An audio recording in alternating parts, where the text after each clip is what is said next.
So what's going on, everyone? And with the chat on the screen here, we are what 1 day away from the Halloween Kills cinematic release, like theater release. Yep. Yeah, that and on Peacock. Yes, and Peacock on Friday, right? Yeah. Yeah. That's another thing. Introduce yourselves. That way, everybody knows who you guys are. If they don't know who you are just yet. Well, hell yeah, there, brother. I'm Joe Zakreski, the host of the Red River Horror Podcast. You can find us on all your podcast streaming platforms, including YouTube. And then over there is Eddie, my partner in crime, founder of RedRiverHorror.com. Hi, Ed. How are you? Hey, Joe. Oh, hi, Bob. Oh, hi, Mark. No, it's been I've been very excited to get this started because there's a lot to talk about on Halloween 2018 among the Red River Horror community, and with the host of the Red River Horror Podcast, Joe Z. So I want to see how it goes. I want to see how this shakes out this evening. There sure is. And then before we get into it, if you are excited for Halloween Kills, check out redriverhorror.com for our film reviewer, Stacey Lane Wilson, who will have a review of Halloween Kills on the website. Yep. And if you say, I'm not going to go check that out, well, then you might go to Rotten Tomatoes, and guess where it'll be? Also on Rotten Tomatoes. So yeah, take a look. Stacey's awesome. She does great reviews. And you can find her reviews at redriverhorror.com. Yep. Awesome. And I'm sorry, Joe D. I'm Eddie Cayazzo, founder of Red River Horror. I think Joe Z said it also. I'll stay quiet for a sec here. Now talk a little more while I get situated here because you're good. So before we got into this, it's like last year was when we first, like, the podcast is a little over a year old, and last spooky season, we were talking about this movie, ranking the Halloween movies. And as you both know, this is not very high on my list. Yes. I did not care for this. And so we have two options. I can either explain it to you now or explain it as we go. Give me a brief description because I'm a mess right now. Hey, there we go. Yeah. So we can let the haters hate get fired up before we get into it. Yes. No, so like Joe, we did Halloween 4 together last week. Yes, we did. And I've always enjoyed the Michael Myers character. The original Halloween is, the best Halloween movie out there. Literally, and like not just in title, but overall. I mean, I don't think there's a better Halloween movie than 1978's John Carpenter's Halloween. Right? I agree with that. So now when we were watching 4, it's like, so we had this franchise has had so many different like facelifts, and you have the first one being, let's take it in a different direction with the anthology type series of Halloween 3 Seasons of the Witch. After that flop, then we were talking about how it's every 10 years there's a different timeline added to this. And this is what got me thinking, like, you learn to appreciate Halloween 4 more. But here's the thing. I mean, some people still might not like it because, I mean, it's just a product of its time. It's an 80s horror movie with Michael Myers in it. And then when we get to H2O, it's a 90s movie with Michael Myers in it. Mm-hmm. And then we get the right decision, whether you agree or disagree with it, was probably to do like a reboot and try a revisioning.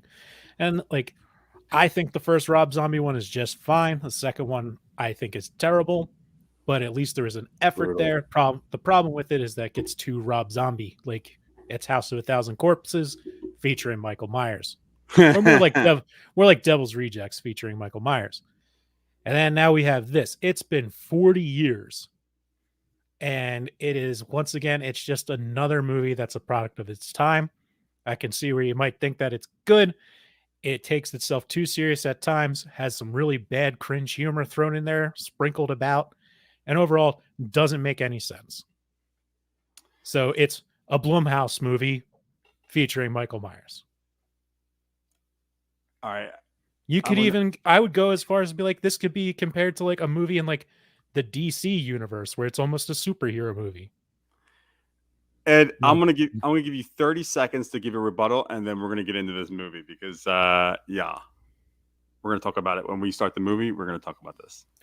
All right, so 30 seconds. So Joe Z is absolutely correct about the Rob Zombie take on it. I mean, we were owed something after that crap. Unlike Joe, I didn't like the second one a lot. I didn't really like the first one, but Halloween 2018, while I was skeptical of it because of the people involved in making it, I thought that they put a very good Halloween film together with the lighting, with the sounds, with the actor, the mask, like everything felt in place, and it felt like they took their time and made this what it should be in Halloween 2018, more so than a lot of other filmmakers did with the series. Yeah, so, sorry, Stargaze MB. I'm not meaning to be like harsh, but it's. Oh, I get you. It's a character that I've always liked. I mean, and I've never really done like an analytical dig until we started doing ranking them, and then we're coming back and now we're like doing live stream watches them. It's like, maybe it's just the greatest horror, like the greatest Halloween horror movie of all time, with a bunch of spin-offs that try and capture that magic that just never will.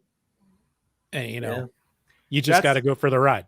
That's what I was gonna. That's exactly. Honestly, that's exactly. I was thinking about that like hours ago, and that's exactly how I feel. It's gotten to the point where it's just like, even and this is before I even liked Halloween 2018. I just was like, nothing is ever going to come close to the original. And everything after this is essentially just like a spin-off. It's just taking this original idea, and we can still have the classic. We can still have the Nosferatu. We can still have the Mummy. We can still have all these great characters. And then what we could do is just have fun with it. If it's a bad movie, then it's a bad movie. It's a bad idea. It's a bad idea. But if it goes in a different direction, which that's why I kind of somewhat understand what Rob Zombie was trying to do with his first movie and second movie, but you have to execute on a movie and cinema level. And to me, it's like, there shouldn't be as much. Here's the thing. The Rob Zombie one, every idea about it is fantastic. And the execution is just too much of his brand gets in the way of it being good. But I enjoy it. I love having more backstory to it. Like, when we were talking about that last week, how it's like, why does everything have to be so long? At least this, you get a little more of young Michael Myers, which is like, okay, I can dig that. At least you have a little bit of an idea of the personality other than just the first person cam, which is also, they snuck that in there too. But like, which is awesome. The second one just absolutely ruined it. But I'm saying, let this trilogy play out, but it's probably time for another relook, like another revisioning. After this one's done. And we talked about this. Oh snap, John Denny. Yeah, what's up, Jonathan? That was the Ouch Joe Ouch was the earlier, and then we got Denny. If you're in a new band, I want you to comment, because Denny is a great musician and has an awesome, not only voice, but just artistic wise, as far as just playing the ukulele or guitar or whatever the hell. It's crazy. So I know he was in a band before. So if you have a new band, put it down. If you don't, just throw something at the bottom. I'll throw it up, because it's just crazy how good he is. The Whiskey Hicken Boys. They're a hell of a show. Yes. I know they took a little hiatus. I don't know if they're back together. I don't know if something new's coming off of that, but let me know, because they're extremely talented. Let's get into this because I don't want to waste too much time. I know it's going to get late. Ed's already going sleepy time. And probably people who are watching on YouTube are like, what the hell are these guys doing? It's taking forever to get to the goddamn movie. So I'm going to say 3, 2, 1, then play. And then if I can just ever get the information on the screen. There we go. So if you're watching this on DVD or Blu-ray or whatever, just go to past the main menu, go past the little subtitles or a little, all the studio stuff, go right to just the movie and go to 0.00, and that's when we'll start it off at. Yep. So here we go. Okay. Someone say 3, 2, 1, then play. Is it streaming anywhere, by the way? If you have you can get it like on demand if you have a YouTube TV subscription or Hulu with live TV. Okay. Oh, it's on Hulu. Okay. So it's not on Hulu, just straight to Hulu. It's on Hulu, but you have to watch it with ads because I was actually thinking about doing that. So you can get it through the FX. Yeah, exactly. Yep. Okay. All right. So I'm at the 0.00 mark. So I'm gonna say 3, 2, 1, play. When I say play, that's when I hit. Oh, shoot! I just played it. Give me a second. Just rewind it. That's all good. 0.0, and we're getting the globe and everything, right? All the major title things in the beginning. You gotta do the whole thing, dude. Yeah. Right. Oh, actually, so it should be the globe starts at right at the 0.00 mark. So go to 0.00, and then that way everybody can be on the same page. Because sometimes they have the little DVD menu things where they kind of show everything, and it gets everybody thrown off. All right. There we go.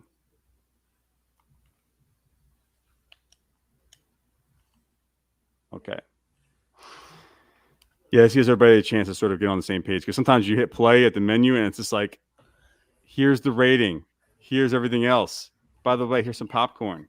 Yeah, and by the way, don't copy it because the FBI will bust you. Exactly. Will they? You know what? I don't know. Maybe. We're going to talk about this because I disagree with you, Joe. And it's all right. If we disagree, it's okay. And it's okay to disagree. Sure. I don't want to just start an argument just for the sake of starting an argument. No, I mean, we're going to be talking about this scene by scene, man. I'm ready to go because, it's like the opening scene to me is one of the worst things I've ever watched in my life. And I just, compared to everything in this franchise, I just thank you. I just want to say to Elizabeth commenting here, thank you very much. That's what I'm looking most forward to, arguing and yelling at each other during this. Elizabeth, what's up? That's what it's all about. Thanks for joining. Elizabeth was here for a more amicable watch. Yes. When we did Halloween 4. So. Halloween 4 and she's here for H2O too, so that's awesome. Nice. And Stargaze. So here we go. Ready? So we're going to start this. We're going to go 3, 2, 1, then hit play. When I hit play, that's when we start. Yep. Yep, ready. All right. So 3, 2, 1, play. One. All right, so I'm on the globe. 4, 5, 6, 7, 8, 9, 10 mark. 11, 12. Is that making sense? 14. Yeah, it is. Well, I'll just pause, or I'll catch. I'll do whatever. Yeah. But here, you should just go to your DVD menu or a Blu-ray menu. Just hit select, hit information, just info, and then it'll say the time on there. You should say with the new Halloween, the 2018 Halloween. Are you watching the 78 one, Joe? I wish, but no. Denny, Halloween 2018. I may do Halloween 78, JC's Halloween, John Carpenter's Halloween eventually, probably closer to Halloween time. But if you have it should be on your little menu thing as information or DVD menu or something like that, or display, something like that. And okay. I'm now we're cooking with. Go ahead. 113, 114, 115, 116, 117. I was with you from the beginning, homie. Sweet. Yeah. Now, see. All right, let's talk about. Now, pay attention to these scenes because this is going to come in handy later on. Sure. I like the setting up of the hospital, and I think this is a little more believable than actually. Not believable, but if he's out there by himself. We don't know where Michael Myers is. It's what the hell is he doing for 20 years? It's just 40. Just fucked up makes sense. Yeah, exactly. but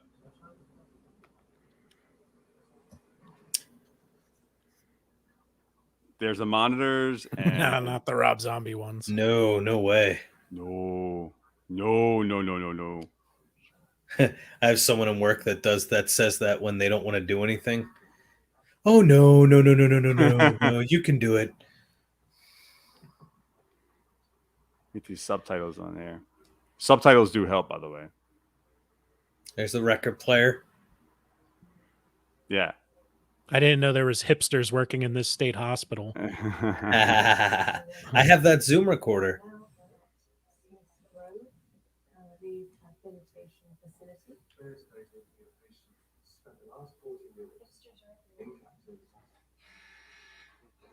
The buzzer. I don't know how I got behind you. I was when you were saying the numbers, I was with you. Now your buzzer's ahead of mine, so I might. Yeah, let me know. No, stay where you are. Don't hit anything because I messed it up. So just keep going with yours. Oh, good. What number are you at? 256, 7, 8, 9, 3, 1, Sweet. 2, 3, 4.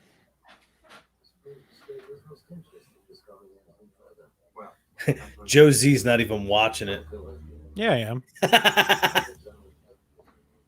It's right there. They got screens next to each other. Is it synced up, by the way? That's where we cover our bases. What happened after Loomis died? Okay, moving on. In the wild. So I can't remember. My wife is nearby. Is Here this we even go. allowed? This kind of yard?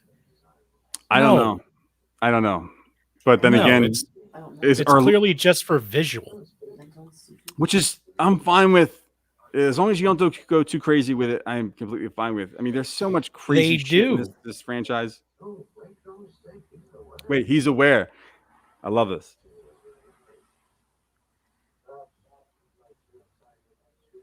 Oh, Stargaze. Sorry. First of all, go ahead. I was gonna say that's a lovely throwback to the original Michael. Underestimate no one, including you, Dr. Sartain, by the way, which you'll find out later on. But no, spoiler. No, the reason why I like this is a throwback to the original Michael, because that's the thing with Michael and Laurie. It's so important. They're both so aware of everything, and they didn't really point that out. And he treats him like a baby.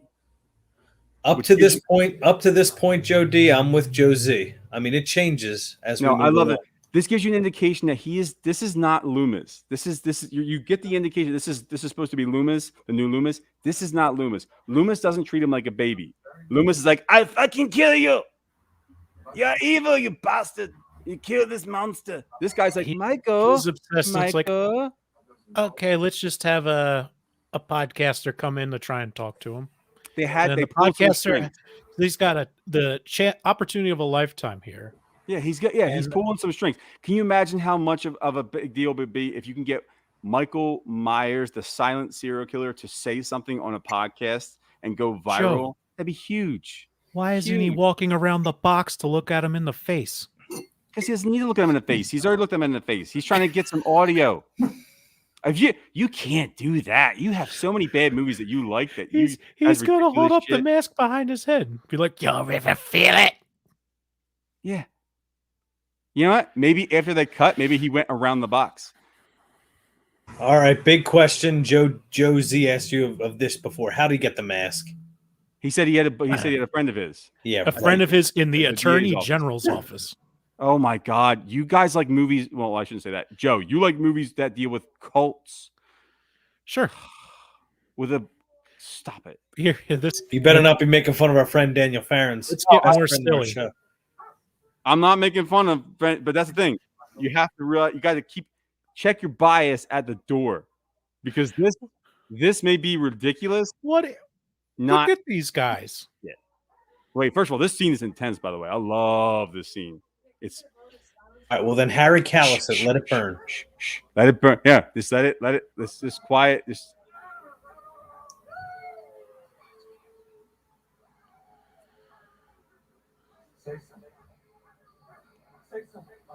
It's like all the directors after Halloween 1. Say something. Now pay attention to the slow zoom in. Not zoom out, zoom in.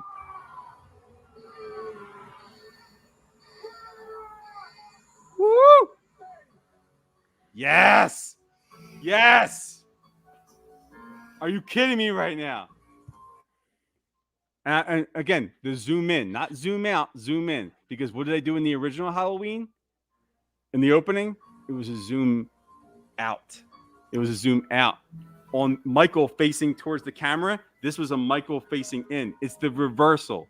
It's the switcheroo. It's the flip. It's the peanut butter and jelly banh mi sandwich. That's what this movie is. And you'll find that later on with the goddamn... It's writing to try and get away for him to get the original mask back. That's all. Oh, fuck it, fine. I'm fine with that. As long as we don't get the shenanigans that we got with every other movie. This is the best scene in the movie with the pumpkin inflating. Yeah, it's going... I love it. I love it. Because it's bringing it back to life. By the way, how much money did this movie do at the box office?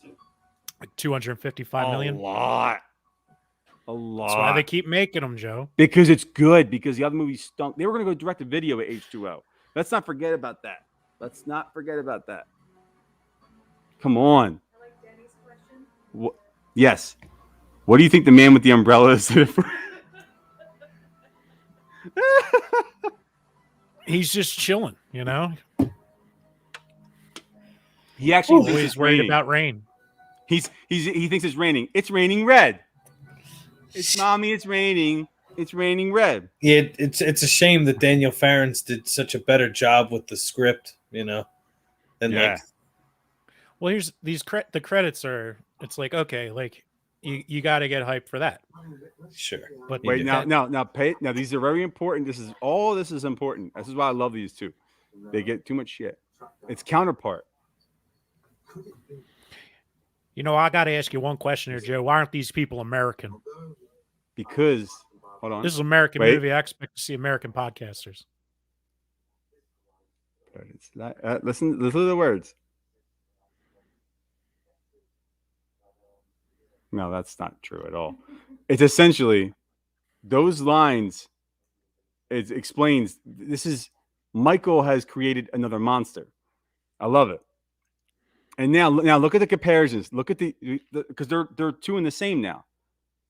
Like it's no longer like, oh, nice Laurie Strode and Michael. Michael has created this monster, this paranoid monster himself with the iron bars. Look at the security cameras, same as the hospital. And buzzer to get in, same as the hospital. We're investigative journalists. Investigative journalists. Journalists. Cameras, security cameras, everything. British accents, and by the way, British accents are great because not only was that's the sole reason why John Carpenter hired Donald Pleasance. Not just Donald Pleasance, but he wanted Christopher Lee because he wanted a British accent, an English accent, just to give his script more gravitas. That's exactly why he did it. And Deborah Hill says it in the commentary, the original commentary. She said it. She that's why these podcasters give this film gravitas. You said, why are they British? And I'm telling you, because that's why Donald Pleasance was cast. No, that's because he didn't want Donald Pleasance. He wanted Christopher Lee. Well, who wouldn't? He wanted actually a couple people. He wanted Christopher Lee and someone else. And there's another actor. That's in there. a very high profile name to get for that at that time. Yeah, but that's what he envisioned. And he wanted he wanted an English actor to portray the character because he thought that the English accent would give his script more gravitas. It would take it more seriously. Like it would just seem much more. I'm not talking about that. I'm just talking about these dummies. Oh, wait, look, coming up. First of all, now pay attention to the shot over the head. Did you see the shot through the window? Like Michael in 78.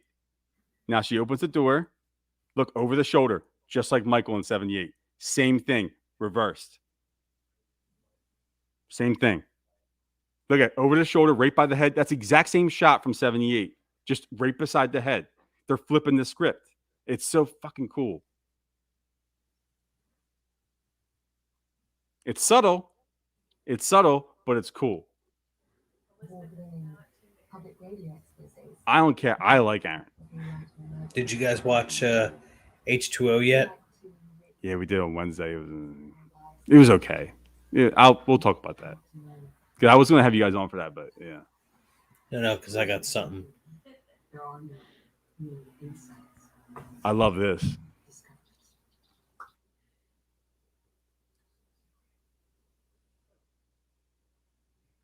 Boogeyman. Which is the exact opposite of the original. Remember when she was like, the boogeyman is not real? Now she's like, you don't believe in this shit? I lived it. I lived it. She since amassed great wealth, found love, lost love, raised a family. And then he's like Joe right now, Aaron. He's like, he doesn't believe in anything she's saying. My story? Yeah, my story is does. I love her approach to it. It's exactly the way they should go with the series and with the whole franchise.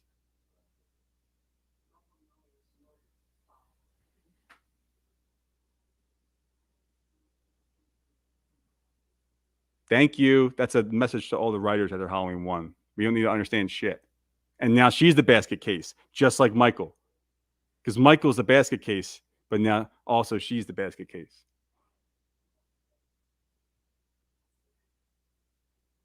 It's a direct quote to Dr. Loomis, by the way. That's the idea. Remember that from the first one? Remember they're in the car and Loomis is like, she's like, he won't even be able to stand up. And he's like, that's the idea. Same line. Because now she's the new Loomis. I know nobody realized that she's the new Loomis, even though she calls Sartain the new Loomis. Let's get something out here. That if the nurse dies in Halloween Kills, Marion Chambers, I'm gonna be really mad. And Jamie Lee Curtis, now we've already botched 2 perfect ending scenarios for Michael Myers that they ruined. So I hope Michael kills Laurie in Halloween Kills. It's over. We're done. There's a third one. Halloween Ends. Right. So is he going to kill one of the I don't know what's her name. The 2 other actresses. Allison Judy Greer will be the one to kill him. Right. Or something like that. Because first of all, she will finally learn from her training in this superhero trilogy of the Strode. If anybody should kill Michael, it should be Laurie. And they should not anymore. They should do a soft reboot. Nah, it's over. She had her shot. No, she failed. She had her shot. They go blame her for the writing. You gotta give love. I can't remember the actor's name, but he's the best. He was in Down Periscope. He's awesome. Yeah, he was in Pete and Pete. Yeah. He plays what's his name? With the glasses. Yeah. What the hell's his name? That's the dude. That's the dude with the I don't even know the dude's name.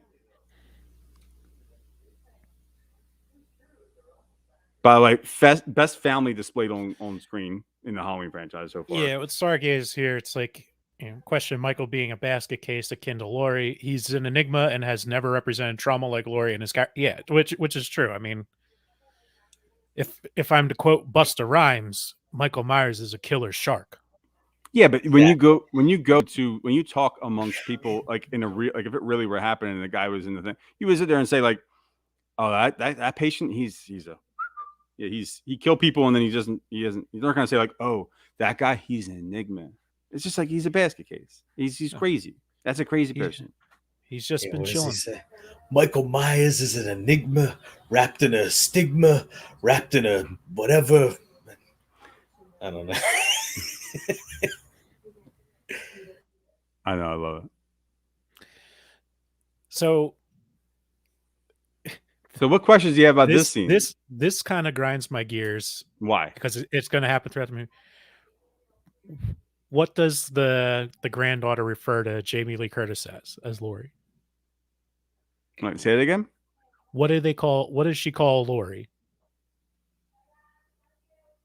Who? The daughter. Grandmother? Yeah. But even here, fine, but she's just like, did you invite grandmother?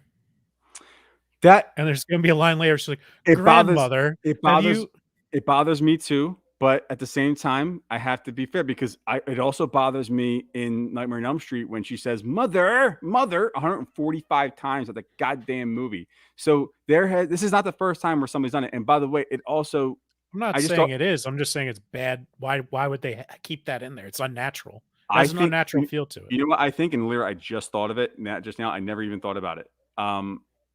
It gives an example of the distance that they have. Even though she wants to be close to her grandmom, she's not really because she's a little estranged because of the whole relationship between her and Karen's a little distant because of the whole, she had her basically told her all this stuff and Karen was like, I don't want any parts of this and sort of freaked her out. So she's a little distant.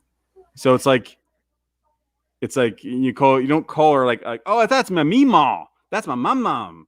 It's like if you're not that close, you're going to say, hey, let's use example definition here. Here is my grandmother. I don't know. Jonathan's on point with what happened at the end of that's how Rob Zombie's Halloween 2 ended, was Laurie putting on the mask after Halloween 4 and Rob Zombie's Halloween 2. So if they did that, Joe D would be like, now you see, that goes back to Halloween 4. I would love it. I would love to see, like, to me, every movie or every 3 movies, they should just sort of like do like a soft reboot. It should become its own anthology series. Let's talk about this kid. Lonnie's son? Lonnie's son, yeah. So I'm no offense to the actor, but I think whoever this kid is completely miscast. I don't like it. I don't like it at all. I don't know. Kids these days like this kind of this thing, kid. Man. Yeah. Listen, I'm not. Yeah, it's not like it's just I'm not one to sit there and judge who's attractive, who's not. But it's like, oh, it's not that he's like too. I don't like this kid belongs on. All right, so yeah, no, Disney Channel, Disney. Like this kid's like Halloween Town. I don't have any problems. I mean, seriously. I mean, if we're gonna nitpick this much, you got to do it to every other Halloween. Wait, but then you have to add. Not a problem. That's what I've been doing. But no, ever since last year. You're completely lying to our faces. Did you listen to my beginning spiel while you're getting ready?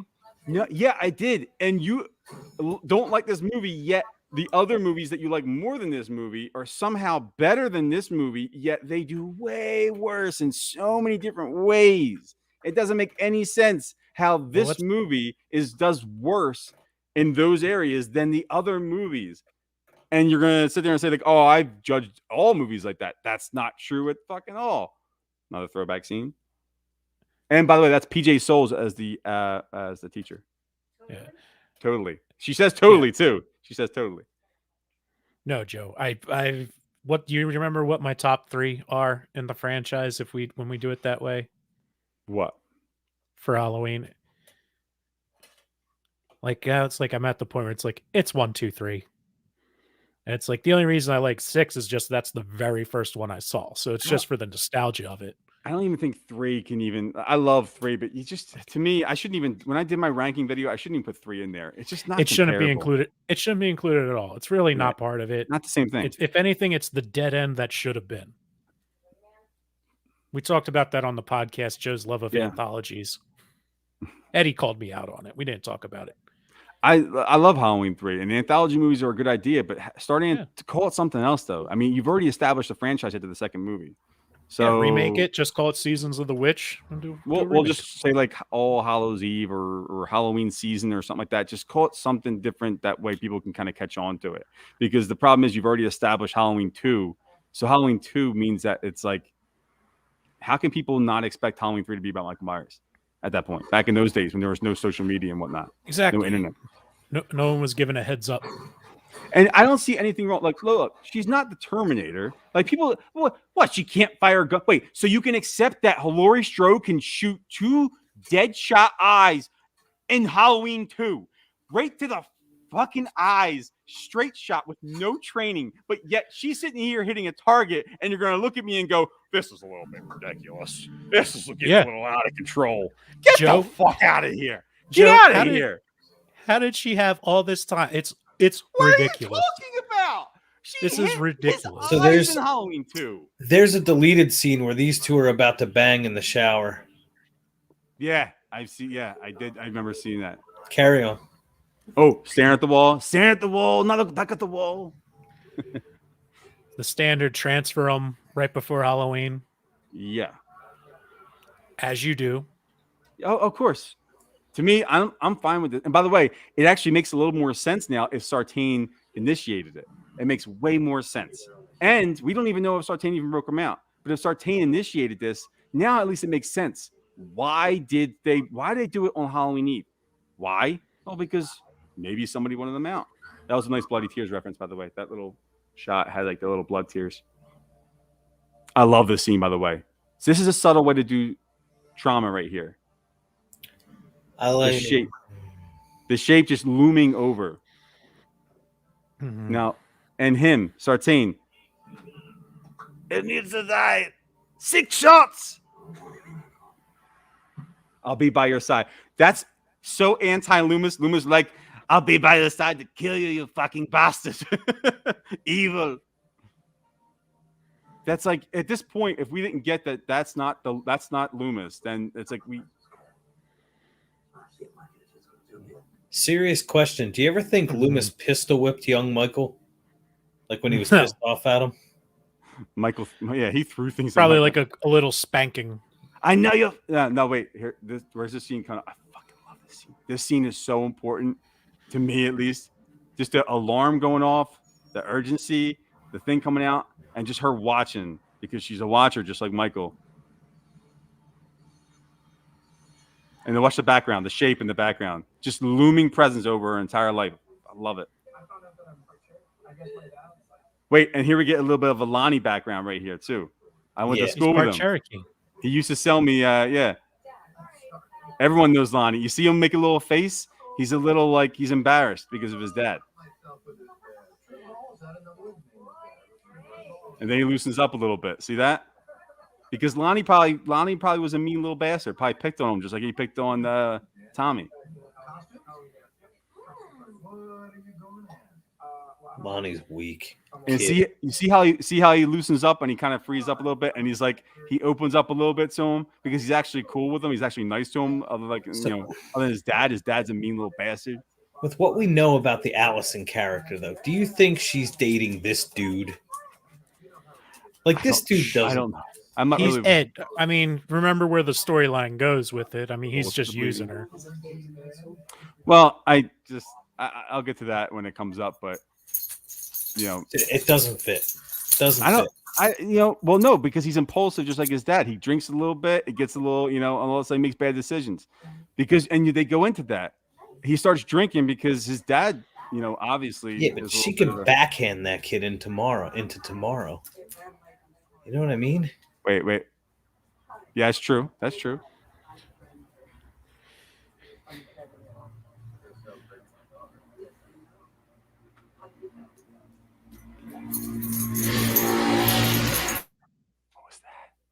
What was that noise? That's Philly, baby. Welcome back. Henry Avenue. You know it. Dirty H. That's not a thing. I just said that. See, Karen's walled up. That's what I get from this whole entire movie. Karen is completely walled up because Karen's stronger than she gives on. She leads on, but she's walled up now. Well, that'll be her wall be coming down throughout the next two. I mean, even if she'll have superpowers too by the end of the trilogy. Nobody has superpowers. Nobody talking about. They do. We'll get Elizabeth. I think. Also appreciate Jamie allowed herself to look so haggard and strung out. She was too pulled together in H2O. See, the thing is, she was a smart kid. She was put together. It's very believable that she could have been a head mistress or.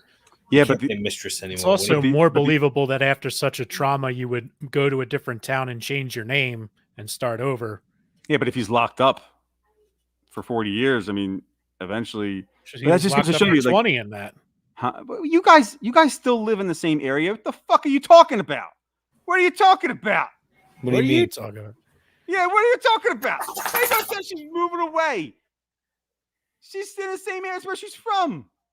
Nobody tried to kill me when I was 17, Joe. So wait, at least not like that. And that's exactly why we don't know H2O is a good direction to go into, and so is Halloween 20. That's the point I'm trying to give out, is that they're both right.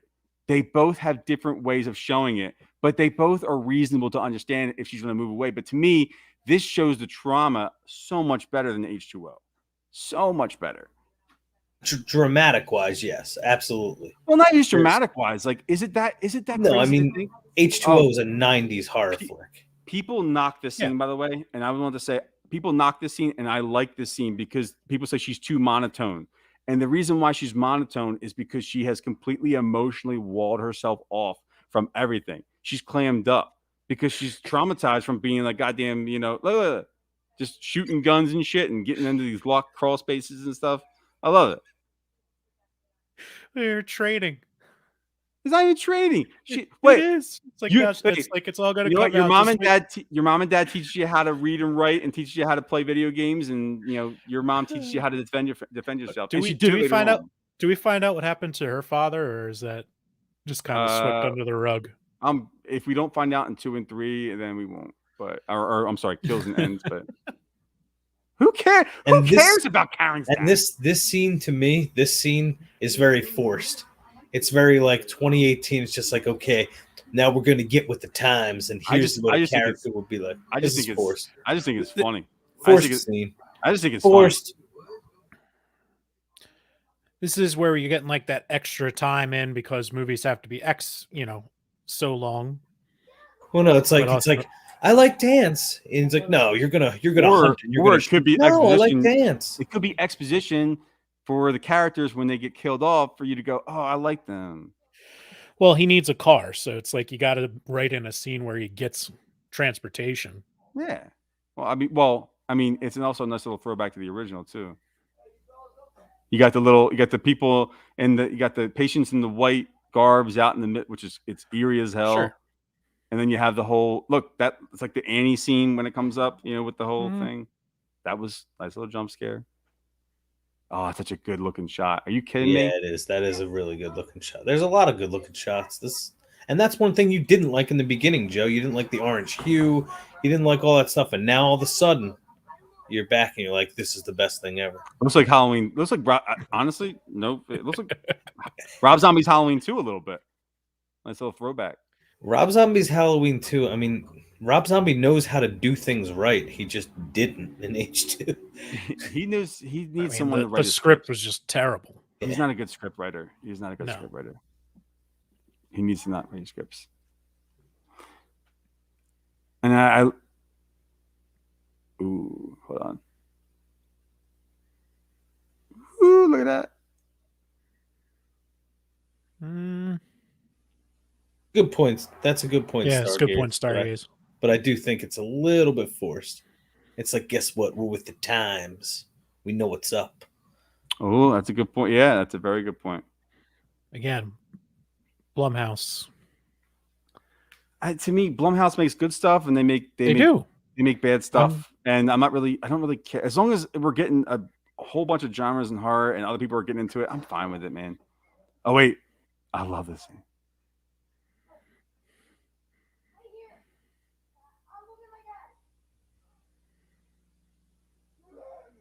I love that. I like the brutality of this movie. Yes, yeah, and a lot of it is off screen, which is kind of cool. It's like they show the viciousness and the like how gory it is, how violent it is, but it doesn't have to happen on screen. Yeah. Now here's the question that I still don't even know, and I don't even know if they're going to address it. Ooh, shot through the heart. No, well, through the chest. But yeah, we still don't know who's responsible for crashing the bus. Originally, it was supposed to be Lori, and then we get the assumption. Wait. I talking too much. This is good stuff. Go back to 78 here to Annie. Good night. And he kills a kid, which was like never happened on screen before.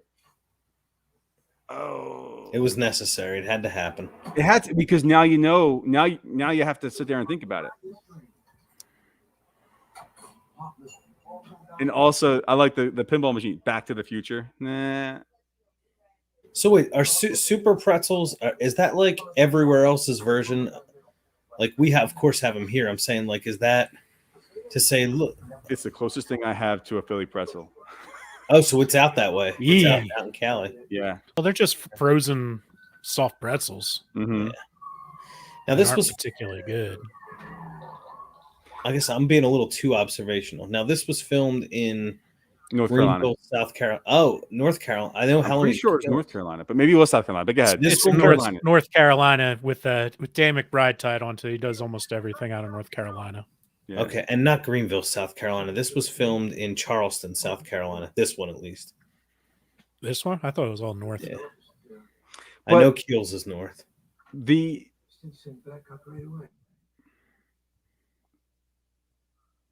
The idea that he killed the kid, I mean, look, do I like to see kids get killed screen? No, but it's never happened before. And it's a nice way to introduce Michael back into the. Ooh, wow, yikes! That's what I'm saying. Off screen, it's like what?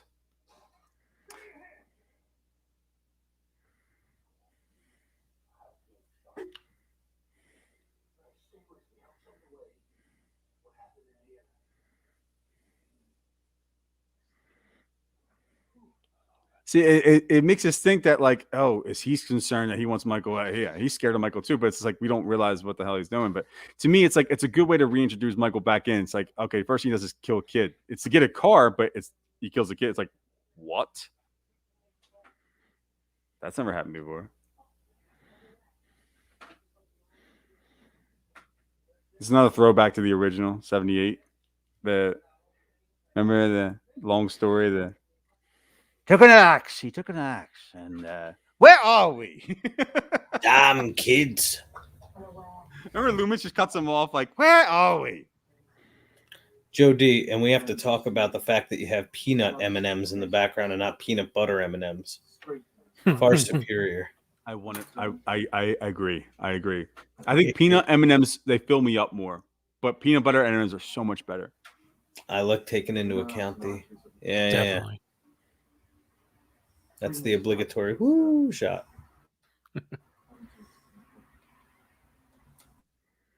Yeah. You could say it's yeah. You could say it's over. Wait. There he is. Yeah. And I didn't understand the whole sheriff with the black hat thing until I thought to myself, maybe, you know what? The only way he could have a black hat where it makes sense is if it's a callback to the Man in Black. That's the only thing I can think of. Seriously. Pretty sure they do like callbacks to just almost everything in This movie? in this. Yeah. Well, I mean, in a 'Cause way. I forget where the line is where it's like, because this is a direct sequel to one. And there's somewhere where they talk about something from 2, and they're like, that was just a rumor. Yeah, it was earlier when they were walking. That's right. And said they something get about, that like- out of the way real quick. Yeah, she's like, wait, about Michael being related. The Babysitter Murders, which A Babysitter Murders is the original title, apparently, of the original. Right. But yeah, when she said, aren't they related? She's like, no, it's something somebody made up.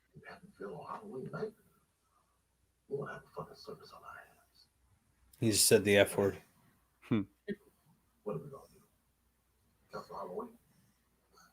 See, I was like, why is he wearing a black hat? And then it wasn't until recently I was like, dude, that's got to be the Man in Black. Man, it's got to be the Man in Black. You know what was really cool? I'm trying to think of the behind the scenes thing that I saw, but remember Creighton Duke from Jason Goes to Hell? Yeah. Like that actor was just like, I'll do this role, but like I'm gonna dress like this and wear this hat and be like he's like, I'm gonna do it my way. Love it. Yeah. Creighton Duke. Look at the shape walking in the background, and it's white instead of black. That's pretty cool. There's a resurrection callback right here. Resurrection Church. There you go. Is that honestly what it was supposed to be, Joe? That's a little nod. There's a nod to at least Probably. every single one, and that's one.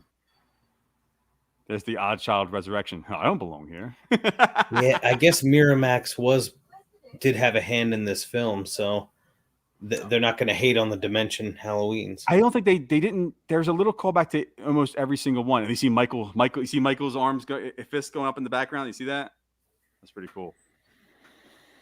Yeah, there's a little bit. There's at least one nod to at least every single one, which is another reason why I love it, because people say, "Oh, it's disrespecting all the Halloweens." They don't acknowledge any of the Halloweens, and it's like, or not acknowledge, but if they're not going to acknowledge any of them and just go with a storyline that follows the first one, it's like, to me, they're paying their respects by saying, "Okay, I know we're ignoring you guys, but we're going to just at least throw a little nod, a little tip of the cap to all you guys." I mean, why not? I mean, H2O ignored all the sequels, so I mean, it's just, to me, it's just another reason to do, like, it's another whole anthology thing. That's all it is. They just need to establish it that this is going to be like an anthology series with just starting from the end of one. Just go from there. That's what they should do. That way, anybody can come in and write any story you They're want. pushing it, dude. In another 10 years, then he'd be 70-something years old. But that's what I'm saying. Like, if you just go like, okay, here is David Fincher's idea of what would happen after Halloween 1. Dude, Sure. just do it. Like, can you imagine how cool that would be? Whoa, I haven't. Fincher Halloween? Yeah. Dude, like anything, anybody, just bring anybody in. You have 1 movie, 3 movies, 2 movies. Just go, what's your idea? What would happen after Halloween 1? Just come in and just, just creative wise, like, because he's like Dracula now, like the Mummy. He's like his own. He's the boogeyman. The guys like Michael and Freddy and Jason, you can't stop making movies about them. They're too good at characters.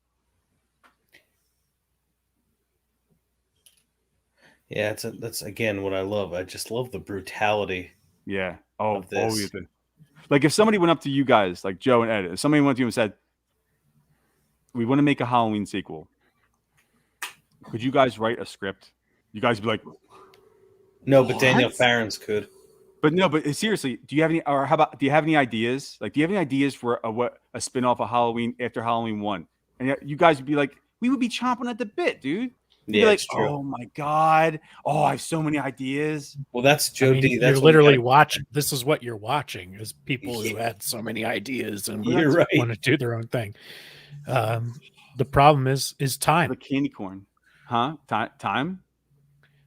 Like, he's in his 60s. Laurie's 60, maybe late 50s. But that's and why. like, Get it. So there we go. At this point, he's the hunter who hunted down these people who visited him.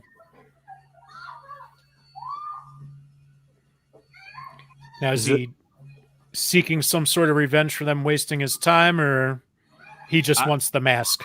I'm sure. I mean, he can sense it. He can feel it. It's also a nice little callback to H2O, the bathroom scene H2O. I love what he does to this guy. This is a great scene. It's just over. They don't really show his face. They hide it a little bit, and I love it. He hates podcasters, is right. Yes, he does, Jonathan. Yes, he does. Come right for us. Michael Myers is coming for the Red River Horror Podcast. This is kind of I don't know about you, but it's terrifying because when he starts saying Dana, like it's scary, man. I don't know. Oh yeah. I think about being in that situation, like I'd be scared to death. No, it's very cool. I mean, for a horror movie, I'm not saying that you should do this to somebody. Yeah. And that's it for her.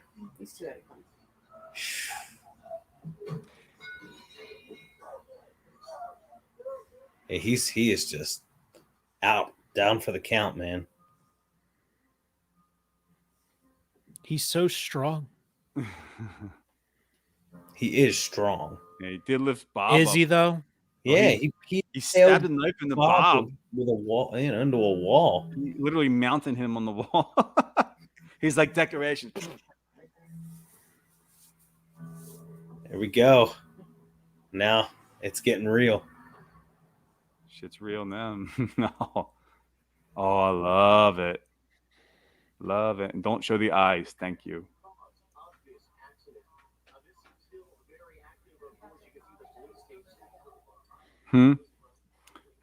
I got you some teeth.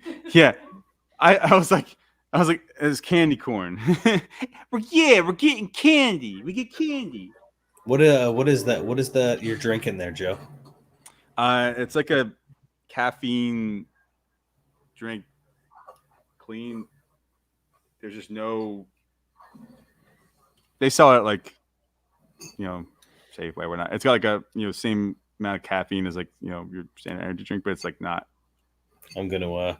I might have to refill my coffee. Can you go do that in a live broadcast? Yeah, You would you're love good. to- You're good. As long as there's at least one person here talking, yeah, absolutely. Okay, cool. Hey, Halloween. See him putting on the mask. I mean, that's the scene that you're waiting for the entire time, and that's and you get it. And that was the whole purpose of the podcasters was for him to get the mask back. Hey, it's the And whole. there's just way too much time with them. I don't mind. They cut some. I don't mind it. I like the English No, accent. It could have cut some more. The So, door wait. open. You guys are talking. You guys, I've talked about this before. You're more into pop culture than I am. So, what's Judy Greer known for? What's her thing? A couple of She's in movies. a bunch of but- stuff. Yeah, she's in a bunch of stuff. Just like, And actually, I like her. I like this I can't character. think of off the top of my head. Initially, I didn't like her character, but now I really like her character. Just wait, Joe. She's going to be supercharged up by the third one. Wait. She's Hold going to on. be doing spin kicks and using multiple guns. The door open was a callback to 78. Boom. And another callback to 78. Wait, where's it coming up? You're dead. Wait. What are you doing? Wait. In your house? Wait for it. Side window was open. Lori would know about side windows being open now, wouldn't she? Archer and Arrested Development. Nice. Do you remember what I'm talking about? No, I'm reading the comments. Do you guys remember what I'm talking about, though? With the side window being open? Yeah. Do you know who she is in Arrested Development, Ed? No, I don't. I haven't watched it in a long She's the time. secretary. That's the dad's side piece. And she flashes Michael all the time. She's like, "You'll never see these again." It's like, Okay. Excellent. That's awesome. See, she's completely covering up Karen. She knows. She just doesn't. She's just like, it's all full of sunshine and rainbows. She doesn't believe it, but she says it because it's just and that's why she married Ray. Ray's the ray of sunshine that she just sort of like brings a levity in because she's so safe. Because she's kind of walled up. So Ray comes in and is just like, "Hey, I got peanut butter in my penis," and she's like, "Oh, yeah." Did you hear him earlier when he was like, "I could defend my family"? Look at Karen's face. I didn't get to call it out, but she was like, she kind of rolled her eyes like, "Oh God!" Like she knows that he can't defend the family. She can, but she doesn't. She just doesn't say anything because Ray's a good guy, but he's not. He's not Karen, but he's the opposite of Karen. But that's what they need to balance because of those two. They work together. That's why it works. I was there. Now this is why we're going to get the flashback scene in the next movie. I'm sure we're going to get it.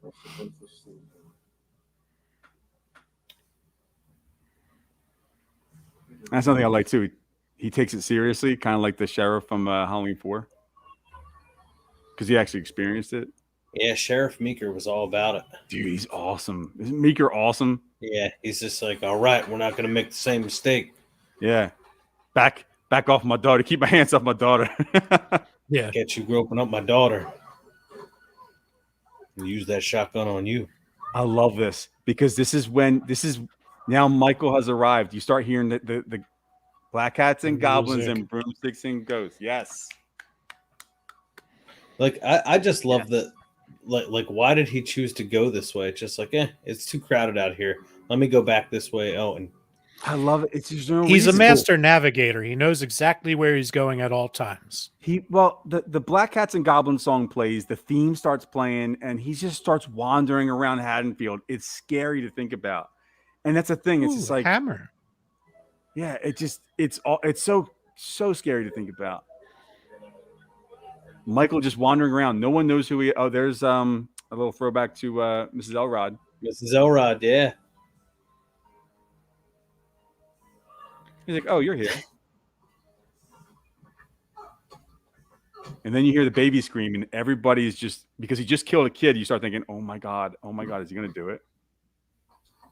He's got a knife.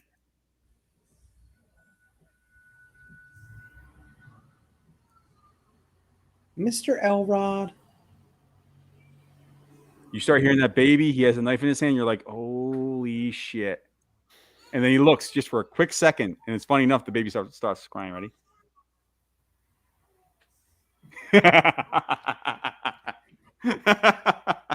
I love It it. was like, because the internet's so crazy. There was a whole article about why he didn't kill the baby.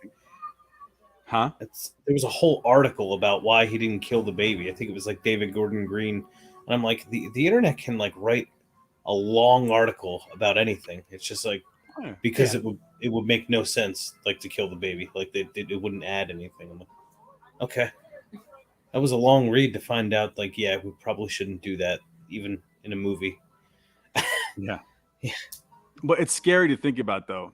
Like Yeah. it's just that kill earlier with the kid. I mean, it's scary. It's a little. People say, "Oh, what was the point of that?" But that makes you think just for a quick second while he passes by that baby. Like, will he do it? Oh my god! I remember being in the theater thinking that, like, "Oh my god, he's going to kill the kid.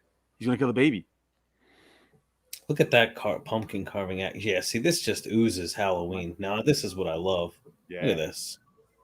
it's about time. There's so many. We need more good Halloween movies. Like not like Halloween, but like Michael Myers Halloween, but like, ugh. And how is there no reflection of that camera in the window there? Yeah. Well done. What's he saying, by the way? I was chiming in on some of the question and answer. He added some answers. This is a nice little throwback to Halloween 2, I think. Remember the girl on the phone?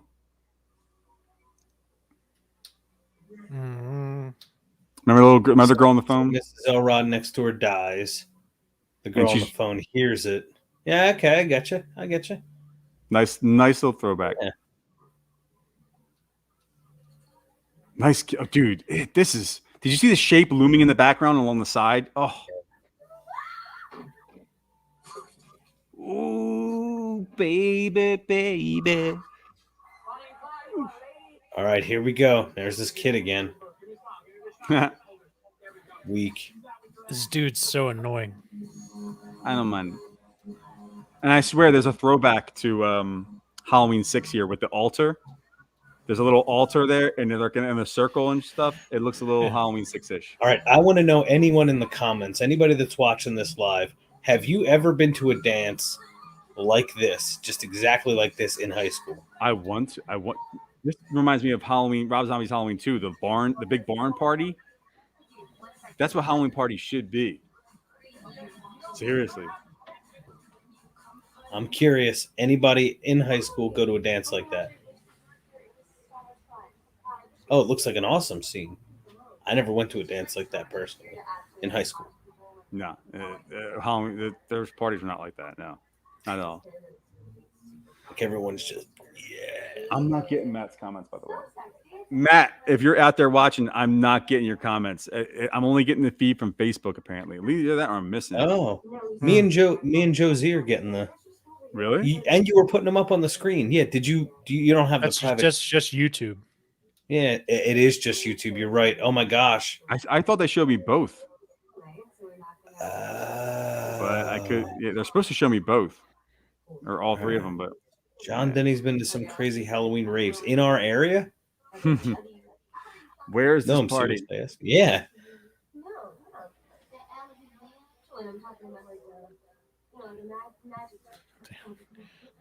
I love this kid, by the way.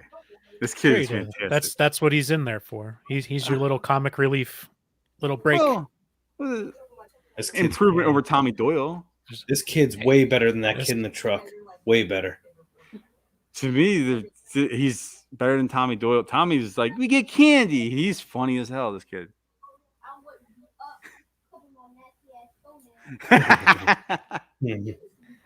And Brooklyn. Yeah, I figured. We're just missing out here in Philly. No, but these two are great. This is good stuff. Oh yeah. This is fun.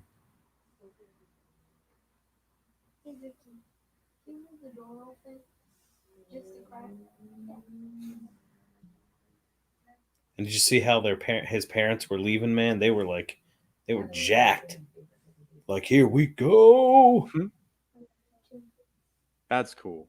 Yeah. That's what means she's not a mean babysitter. I like that. And honestly, I think that's one of the things that separates the quality of this film from so many of the other Halloween films. I mean, the acting is pretty rock solid. Yeah. I think. I agree. I mean, for a horror flick, you don't get that kind of acting. No.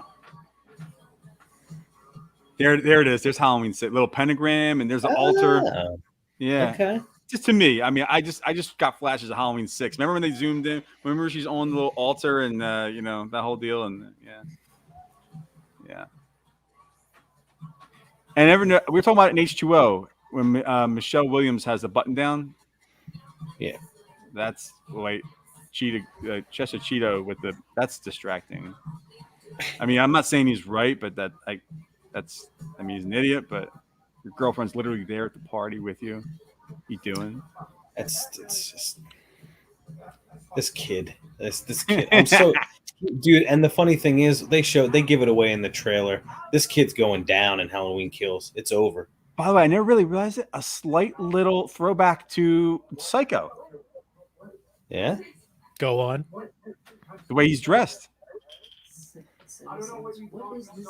Right? Thank you, Jonathan. Yeah. F this dude. This like, yeah. He's done. Halloween Kills, Lonnie's kid, dead.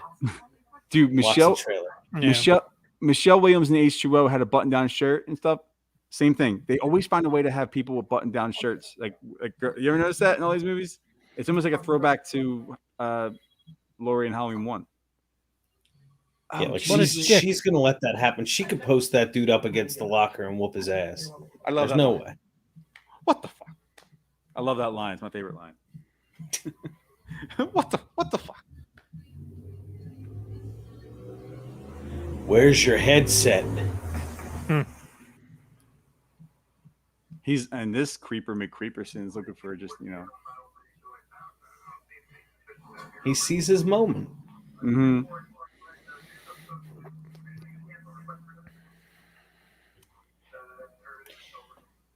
Yeah, I'm not getting the Facebook comments at all. No. You don't let me know. Facebook friends? Dun dun dun. It's a big knife, Joe. Both Big Joes. knife.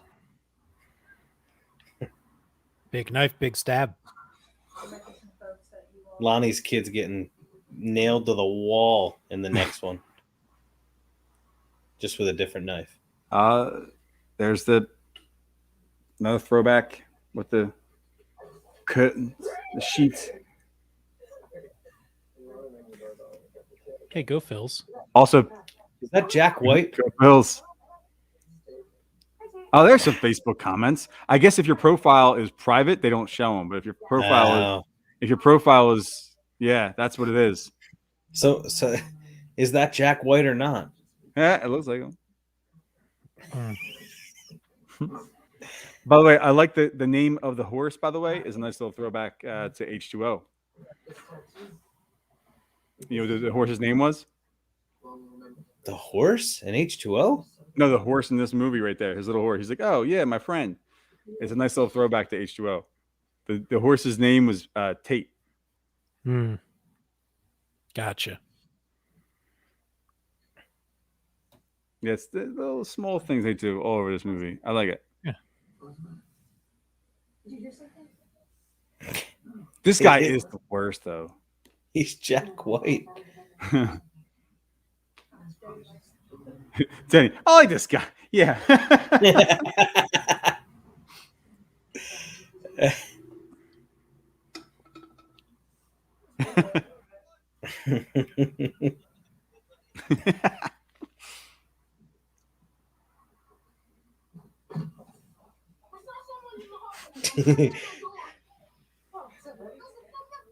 This kid is awesome.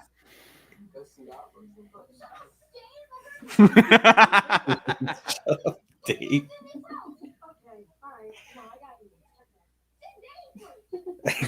Yeah, please. Can you please send Dave first?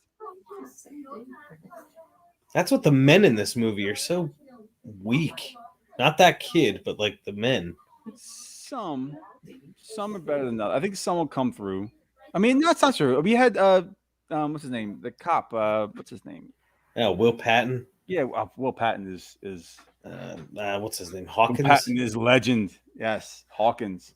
I was there. I made the arrest that Gotta take my commerce down.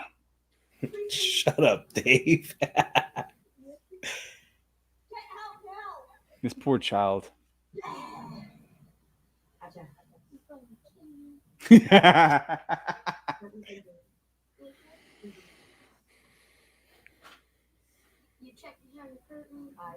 Yeah, seriously. Dude, you are a waste. You are a waste. You're No, You but smoking this- butts or girlfriend. smoking doobies? Yeah, your attractive girlfriend out there checking stuff out. I mean, then again, he doesn't really know someone's up there, so she's just putting him in the bed. I mean, what are you gonna do? Sit there and I just like I'm gonna go waste time while she puts him in the bed. I mean, like I give them credit for like having them smoke cigarettes instead of vaping, but I'm pretty sure it's a joint. And even then, Yeah, I was a kid that looks like that is definitely gonna vape, not smoke cigarettes. Or he'd smoke like clove cigarettes. You know what I Oh. mean? Yeah, I I don't mean, even think they can. I don't even think they can buy them anymore. he's gonna Well. go to the shed. To the shed. and be like the smartest dude in the room. Nah, well, maybe not him. The stupid Lonnie kid. He would be the smartest dude in the room. Yeah. I know. Shut up, Dave.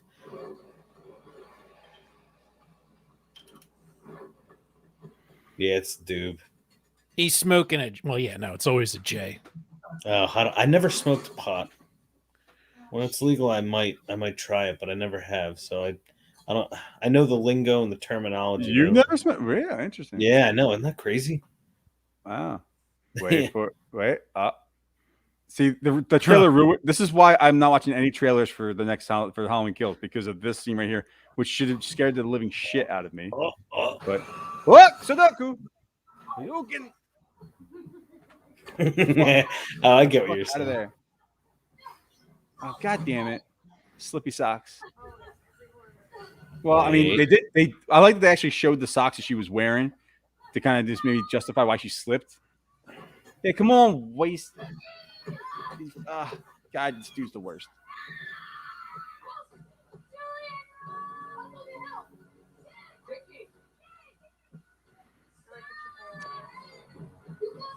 Yeah. Yeah. What are you doing, Dave? It's interesting. I thought he said nope. He said whoa. Oh. Yeah. They gotta go kill the Yeah. The kid and the babysitter. Best relationship in this movie. Hands down. Probably, yeah. It might be. I mean, at least the night like the one you like the most. Oh, Halloween 3. Yay, Halloween 3. Oh, so those are the kids that don't make it in Halloween Kills trailer. I haven't So seen but I'm assuming, yeah, I saw a production still. all Sorry, right, I I'm saw sorry. production still. It's all good. But All yeah, right. I haven't seen any Halloween Killers trailer because I know Well- those trailers are for they're for people who aren't really like they're people who are on the fence who don't really like they're like kind of like everyday Yeah. Halloween fans, not like the hardcore Halloween fans. Like we're gonna go see it, and I don't need to see. They're trying to sell this movie to people who have like who don't need to like see that shit. You know, it's weird. Yeah, sorry, I forgot you No, in you're the good. trailer. Yeah, you're good. But You're good. I saw The good thing is one spoiler is that Lonnie's kid's dead. I hope. I don't know. I don't really have it. I'm indifferent to it. So But that's all I'll give away. I assumed he was going to go, but I don't know. I love this scene. This scene is so important.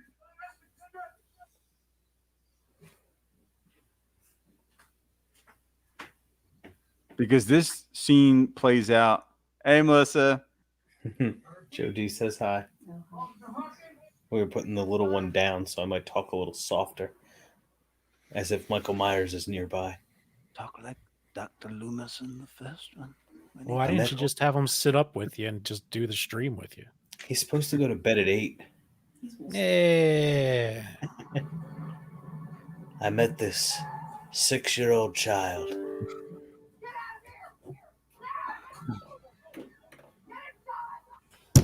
Ow. That was a Loomis callback, by the way. I like it. Yeah. Sheriff's daughter died in the Yes. Yep. Sheriff's daughter. She died. It's Annie. Now here's a throwback. There's a bunch of throwbacks in this. I love how they sort of like just little nods here and there. This was Halloween 1. But then you get,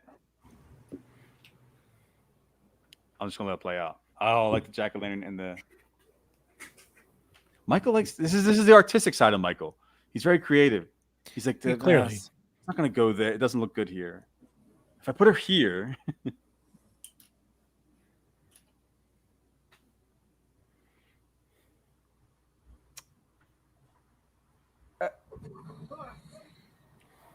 Wait for it. Wait, here we go. Mirror to mirror, reflection. And this is Nick Castle, not James Jude Courtney. Nick Castle looking at Laurie Strode in the mirror images of each other. He's like, what?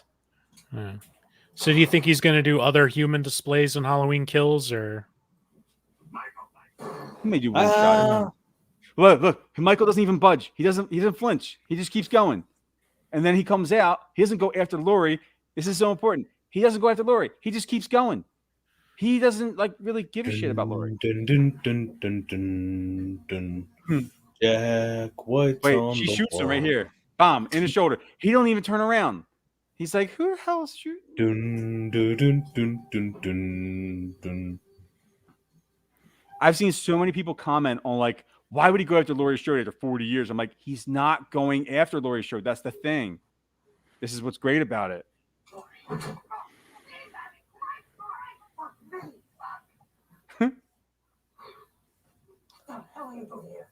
That's a big gun. I wonder if that's the same gun as Loomis had. Because that was a Six-shooter. similar shot. Yeah. 6 shots, 6 times. Oh, man, they killed the best couple in this movie. The babysitter and the kid. I know. Man. Were those the same dogs as Halloween 1? The German Shepherds? I wonder.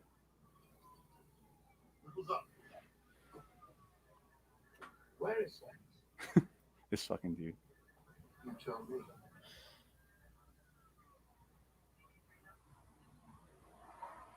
The bus was patrolled after Michael overtook the first guy in the drive. He's no longer going. He only knows how to keep moving. Now, this is his story. Now, whether or not we believe his story or not, we don't know. Come with me, woman. And whether or not he actually broke him out or someone else, I don't know. I was sitting still there. It's not an asset. He's a liability. I don't know he's one of his hunt. Nobody knows Myers better than me. You want me to take this Indian civilian to go look for a psychopathic serial killer? Hey, what are we doing? I need your help right now, You're lady. just standing here. Please do something. I love the fake outline here. Laurie Strode, Dr. Sutton. Wait. I'm Miss Sutton. This is the misdirection. I read everything about you, Michael. Because he's not the new Loomis. She is. Did you know our friend Boris was the first responders at the Michael was the same thing. You spoke to Michael that night. Did you know that I fucking every night that he would escape? How would you do that for? So I can kill him. Well, that was a dumb thing to pray for. The editing's a little choppy there, but it's because I think they originally had her break him out. I'm sure he'll apologize. And instead of reshooting the scene, they had to they couldn't reshoot the scene and get everybody in there. Dumb, and it doesn't make any sense. I've been praying for it's like you've clearly lived a life in between this time, so you were a little busy at certain points. Well, I mean, because but no, she was actually really obsessed with it. Because she apparently originally in the original script and they originally shot it that she broke him out. So the dialogue was like, a little more in that direction, like kind of like leaning towards her breaking him out. And then when she that says, would make more sense.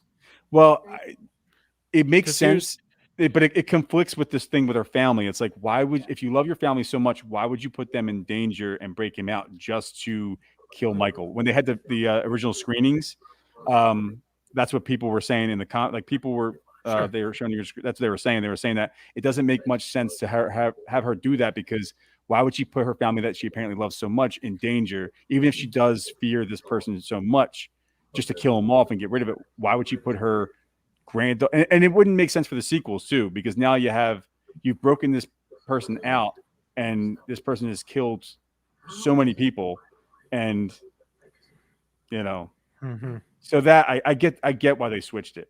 Is he on a random path, or is he emotionally driven? Thank you, Stargaze. Perhaps some Imprinted imprinted on his very being. Halloween 6. I want to know what The thorn, and imprinted on his very being. I'm not going to stand in the way of justice this time. Remember, his property of the state. He mustn't be harmed. Oh, yeah? Loomis is like, I'll shoot him 6 times. He's like, he mustn't be harmed. He's the exact opposite. Well, it's hinting at, he's working. He wants them to be. He's obsessed, but in the opposite way. Yeah. Which, okay, if you're going to accept the fact that a doctor is obsessed so much with a patient to where he wants to kill him, you have to accept the alternate, the opposite, which is he's obsessed so much with him that he wants to preserve him to study him. I mean, if you're going to accept the one, you got to accept the other. It's Mom. Please call me back this second they can get this to me. The police said that they evacuated the dance and I can't get in touch with you and they're making us go to your grandmother's house.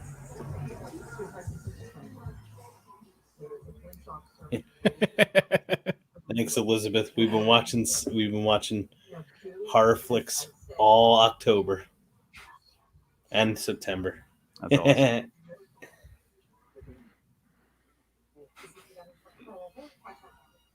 I don't know if that's good parenting, but Oh, it's great parenting. Dude, we were shown horror movies when we were younger, so we were. But I'm not going to bring him to the theater because I hate when people do that. yeah. So when I see Halloween Kills, he won't be with me. I know dudes like this, so I wasn't. That dickhead move like that. I don't like it, but like I've seen dudes do that. You play the friend thing, so that's not completely unbelievable.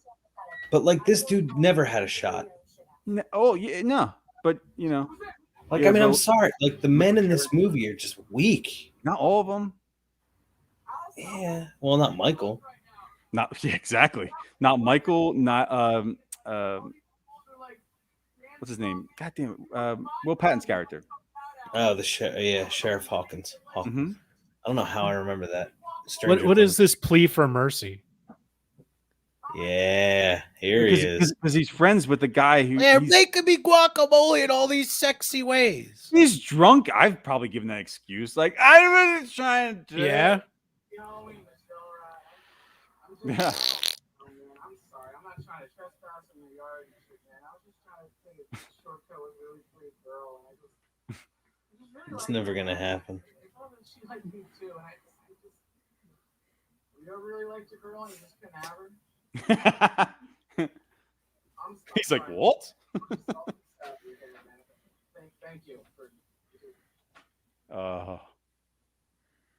I love this scene. It's a great scene. It scared the shit out of me. Where'd you go, man? You're acting... If I was a kid, I would be very scared of this scene. Very sneaky, sir. I like when he's like, "What's up, man?" I love it. What's up? Dude, fuck that shit. Oh, you see the outline of him. Oh, are you kidding me?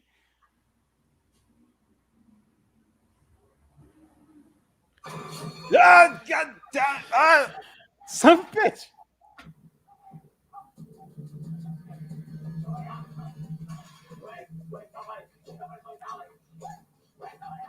Oh, it sucks.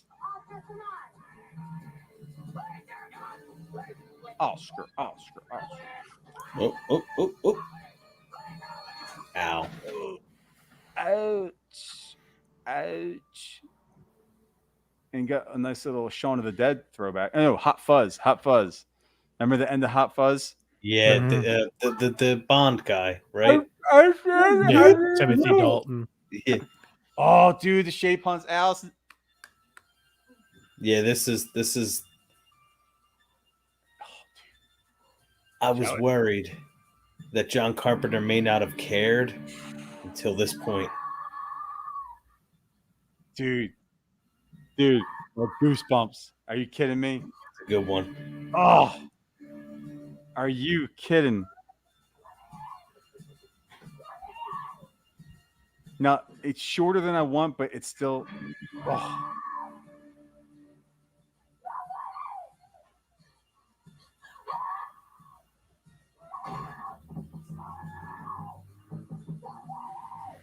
You excited for that new Ghost song that's going to be the feature of Halloween Kills? I heard it's like in the credits or something. Hunter's Moon.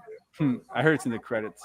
Yeah, so I didn't listen to it yet. I didn't listen to anything yet, but I saw it. I was like, and I heard somebody say it's in the credits. So I was like, okay, that's cool. It's fine. Doesn't need to be in the movie. All right, I'm gonna refill my coffee while these people are sorting this out. And by the way, that little short, I don't like it being so short, but it also was nice because we were saying for all these years we've been saying about Halloween 1, why didn't any of the neighbors open the damn door for her? Why didn't anyone open it? Seriously, the neighbors suck. Like 3. Now we finally get a neighbor is like, oh, I'll let you in. All right. Now, how many people has he killed in the first one? Probably like 4? 3 of the friends, the gas station person. I think it's, and then Judith, which is 5, but that night is 4. Yeah, he's just...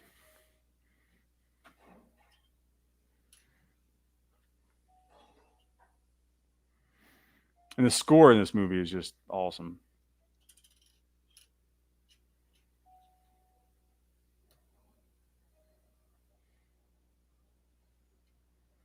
How many people in the killing? Yeah, that's a question that you had. Okay, yeah.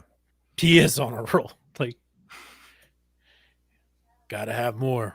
Yeah, I mean, more, you have to up. I mean, I would love to see a Michael movie just like the original, where he only takes out like 2 or 3, and it's a slow burn suspense movie. But I mean, with today's down to the Bat Cave. Yeah, the attention span that we have nowadays, that people have nowadays, it's impossible, almost impossible to do. It's like indie horror movies had that slow burn suspense, but big blockbuster movies now, it's like they can't afford to do it because you got to keep people's attention spans. It sucks, but it's the truth. That's why every Chucky movie, every Friday movie, every movie is just going up and up and up and up and up. Well, Chucky's now a series. Yeah, and premiered this week on Sci-Fi. Yeah, how did you watch it? Check it out. Yeah, I heard it was good. Yeah, I'm excited to see where it goes. So, which is your favorite version of the Punisher? Thomas Jane, John Barenthal, or Laurie Strode?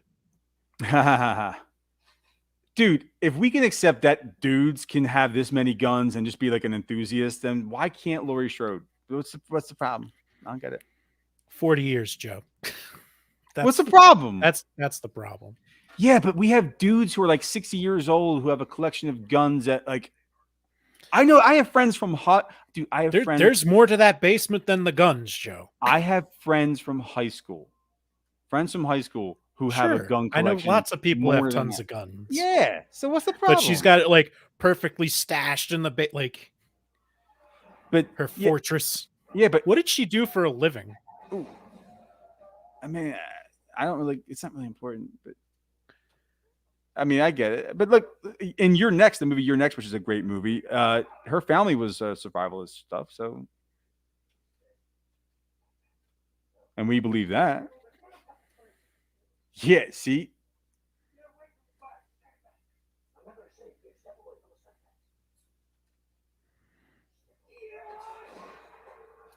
It's a good scream. Yeah. What's a twist? It's a twist. Not a bad kill count for a senior citizen, indeed. He's right there. He's got his bus pass. But his knife. The first time I saw it, I didn't like it. I didn't like it. It shocked the hell out of me. But then it's like after the second watch, I was like, it makes it. If you listen to all of his lines, it makes perfect sense. And again, if you're going to accept the fact that the doctor wants to kill his patient and he's obsessed with them wanting to kill him, I mean, you got to maybe entertain the idea that the exact opposite is going to happen, which is a doctor's going to be obsessed with studying him and keeping him alive. So,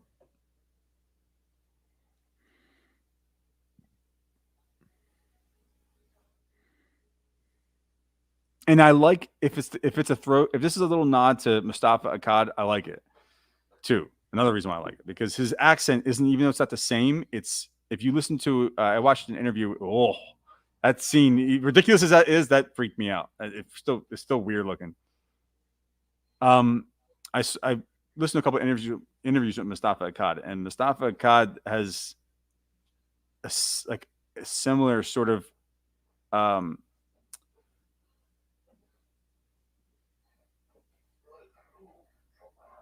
his accent is so, they're like a country apart, the actor and Mustafa Akkad. They're like one country here, one country there. Not exactly the same, but it sounds a little similar. So I wonder if that played into it, which is kind of cool because it's like Mustafa Akkad is keeping the character alive in a way, you know, which has always been the case. I know it's a stretch. Put the mask on just for fun. It would have been better in the beginning if he asked the podcasters when he saw the mask, be like, might I try that on just for a moment? That mask is awful enticing. He's been thinking about it ever since. He's like, if I get my hands on that, boom, right on my face.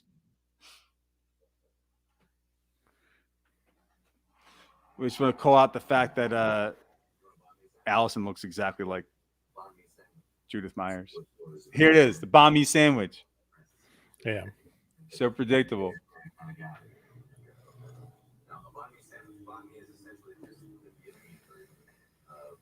French baguette. And the term actually refers to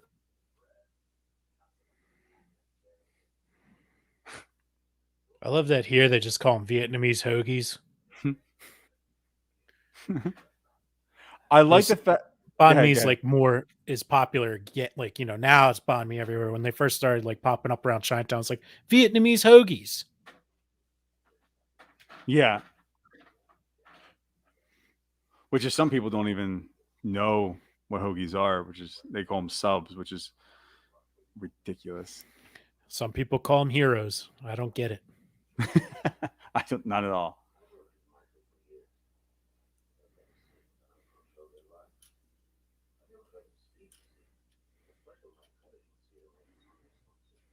I agree, Elizabeth. So many possibilities exist.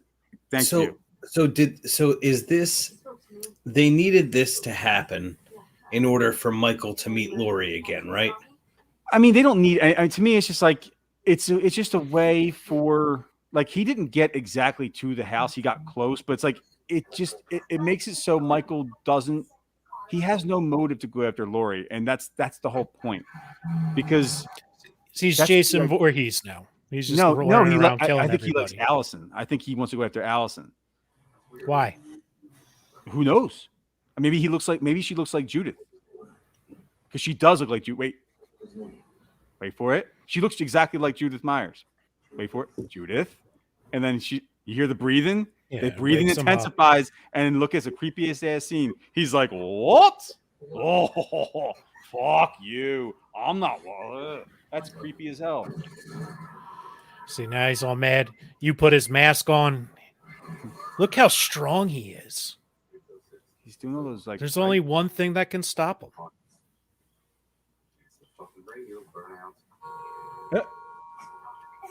See, I mean, that's the thing that's great about Michael, though. Like, when he never had a motive. He was fixated on Lori in the first movie, but when he doesn't have a motive, it makes him scary.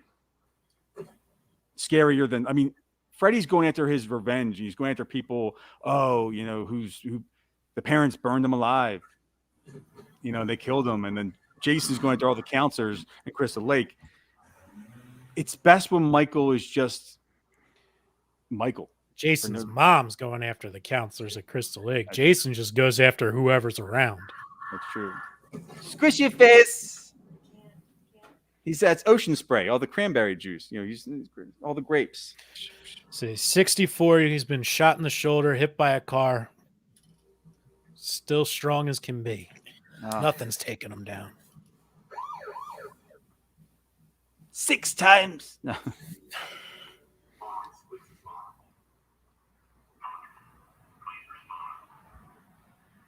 I love the lighting in this scene. I love the lighting in this scene. And this is the cops are a nice little nod to Halloween 5, the goofy ass without having the dum dum dum dum dum, you know, the goofy ass music. Yeah, like the Bulk and Skull. Yeah, and that's a special effects supervisor right there. That dude right there, the taller guy. Oh, really? Yeah, it's a special effects guy. That's cool. Yeah, he's cool as hell. I saw him do a few interviews. He's really down to earth, real chill. You guys should probably get him on for an interview on the podcast. He's okay. Yeah, seriously, he's good. He's cool. He got all tatted up on his arms and everything. He's just he's the coolest dude.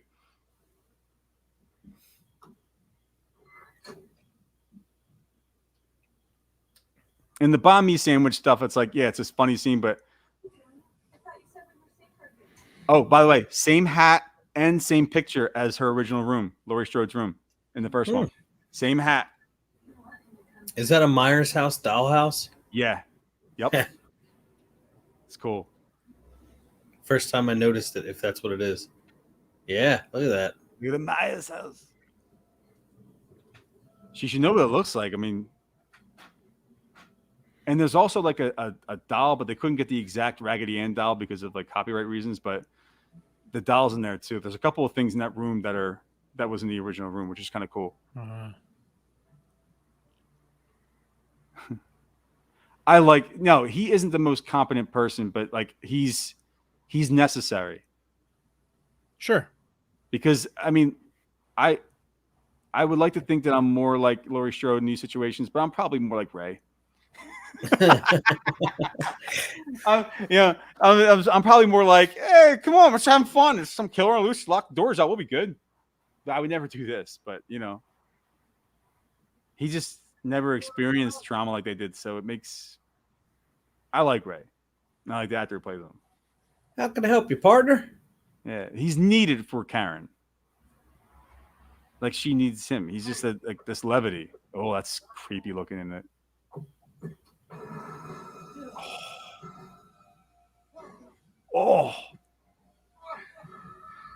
Oh, good Lord. Yeah. He's like, do you like my arts and crafts? You don't like it? You don't like it? Oh, shit. You got it, Michael.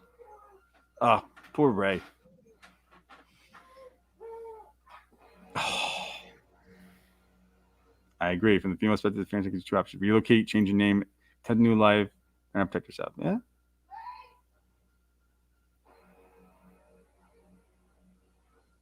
When they're not, when they're out of control, they take control of the situation. See, then he looks up. Now, that's exactly an opposite of the original because Michael saw Laurie from the street, from the window, and then now Laurie sees Michael from the street. I mean, from the window out into the street.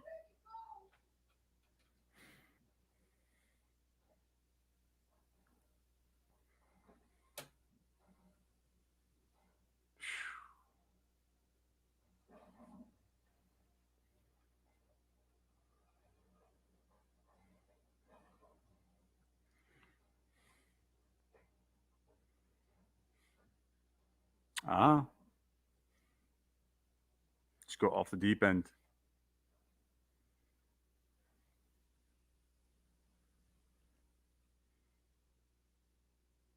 Monster creating another monster, which is kind of what's happening here. In a way, this is kind of like what this is this is the hunter becomes the hunted after this scene. Yeah. And now see, the only thing that can fight him off is this older woman. No one else could possibly do it. Well, I like the fact that she's been sort of like the hunter the entire movie. Like she's been the stalker. She's been the watcher. Mm-hmm. She's been watching everyone else. She seeks him out. Yeah, she seeks him out. He doesn't seek her out. She's been looking for him. Why he ended up there? He ended up there, but she was at the house looking for him. Another shot, throwback to the original. Michael on top of the stairs. But yeah, she went to the house seeking him out. She shot him. She was hunting him. Michael was going away from her, but he wasn't really scared. You don't know what makes him tick. So it's a reversal of the original because, I mean, and the thing is, it's not like she's completely like, people get this misconception that she's like superhuman, that she's like, she is terrified. That's what I get from this. She's scared. She's scared to death. She's not impervious to pain or anything. She's not superhuman. She's scared to death, but it's her fear which is driving her to sort of defend herself and her daughter, which I love. Right. And that's why she needs to die in Halloween Kills. Get the fuck out of here. It's such a waste. She's only going to get stronger. No, you forget. I'm telling you, she's going to do like a roll, like some kind of action move, and then take another shot. Wait for this. So does he grow his digits back in Kills? Probably not. He probably just tapes it up and keeps going. That's a great scene. And the score, dude, are you kidding me? Yeah. To me,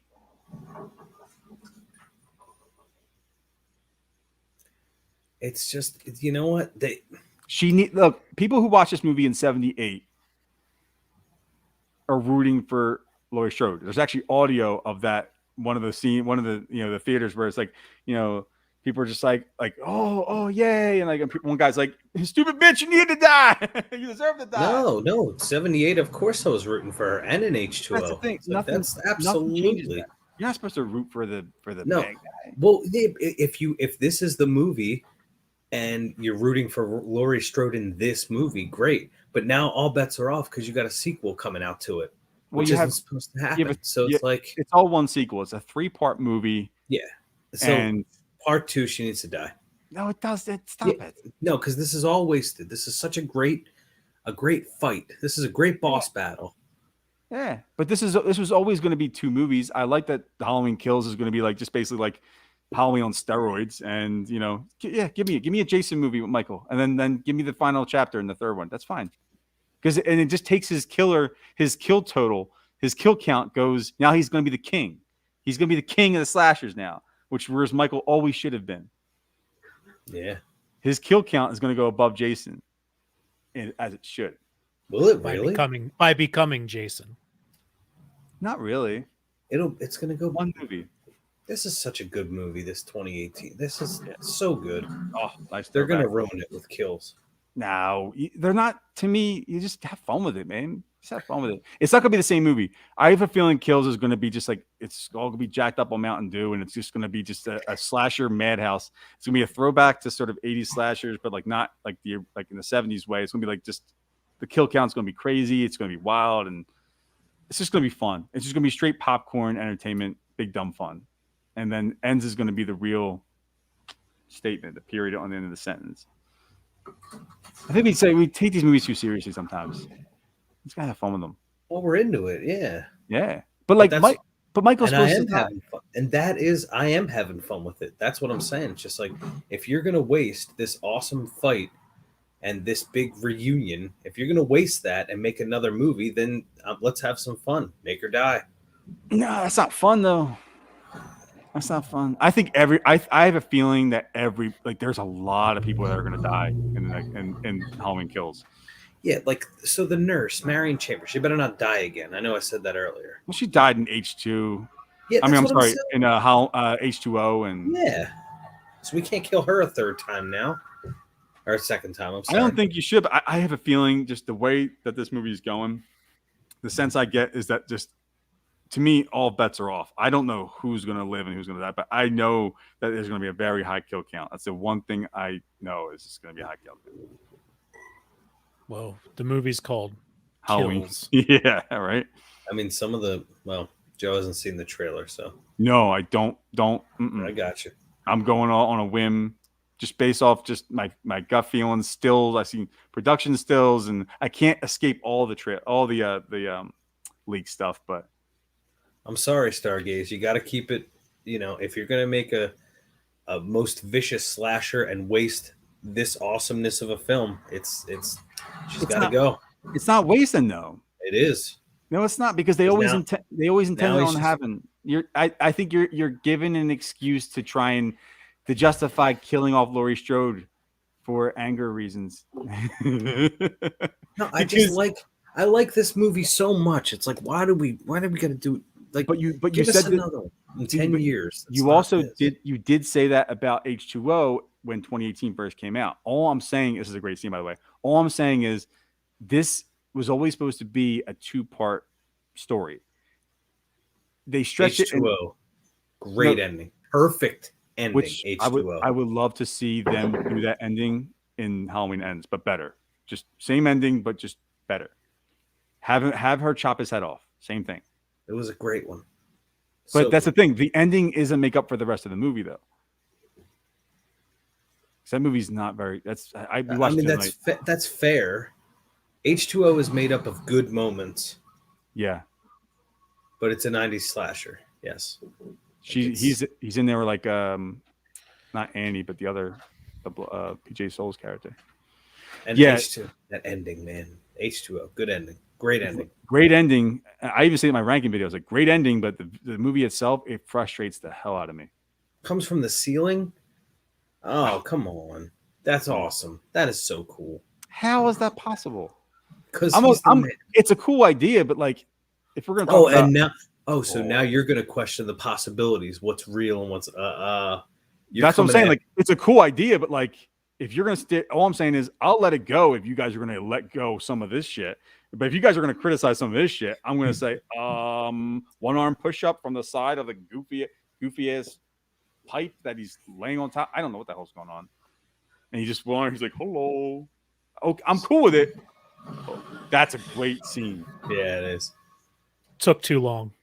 Could have shaved off a couple minutes. What? Super strong.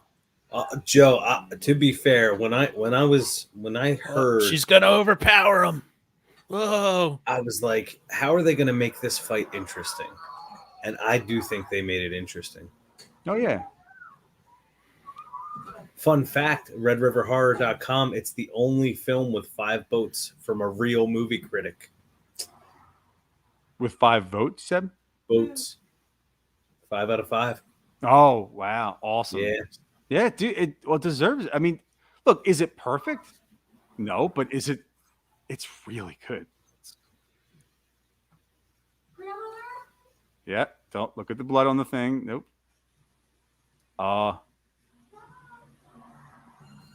Michael? Michael's been Michaeled.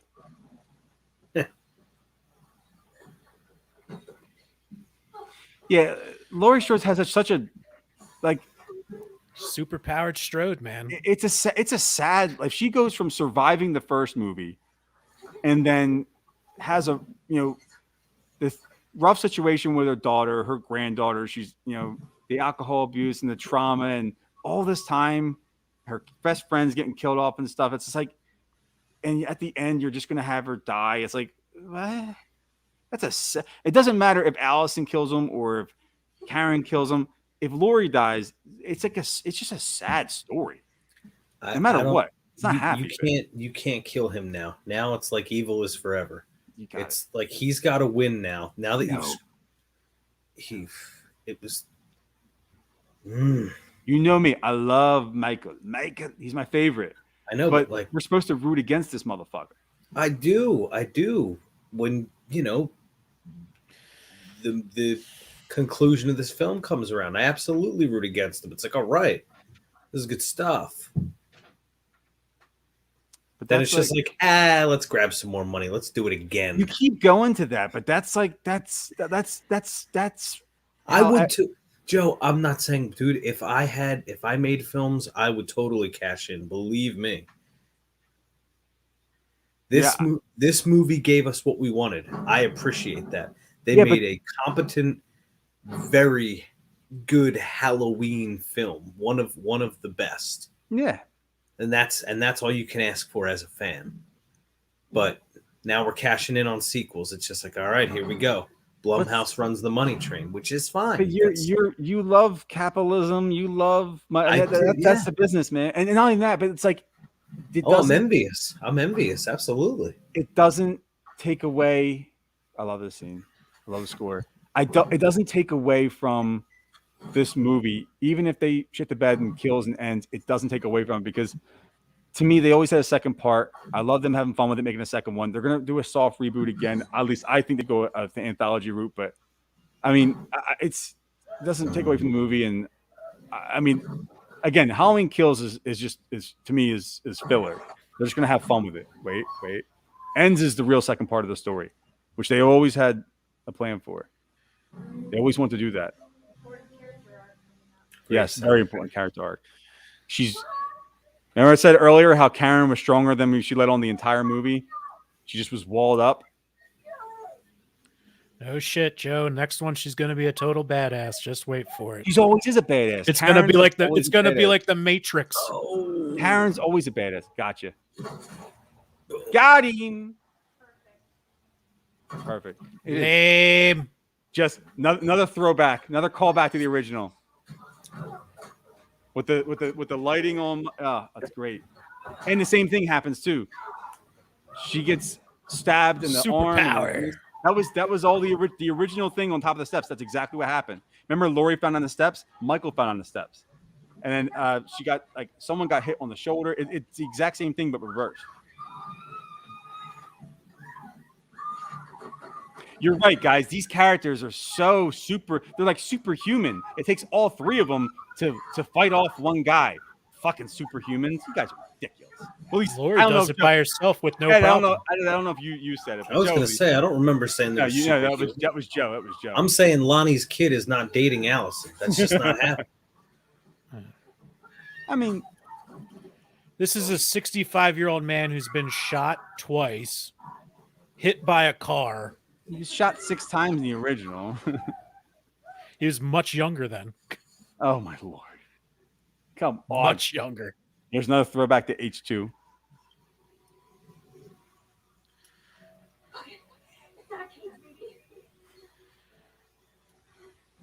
It's a trap.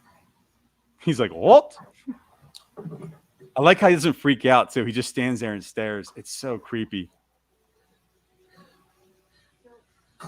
Yeah, head tilt. Oh, okay. I love it. Like a little. You've grown, me child. You've grown. I've stood here. So you're gonna this is great. This is great. I've watched you. I've watched you grow over these years, child. Come on, this. This is so good, and it's all for naught. No, it's not. No, it's not. It's okay. It's fire that doesn't need oxygen, so he can still breathe while he's in there.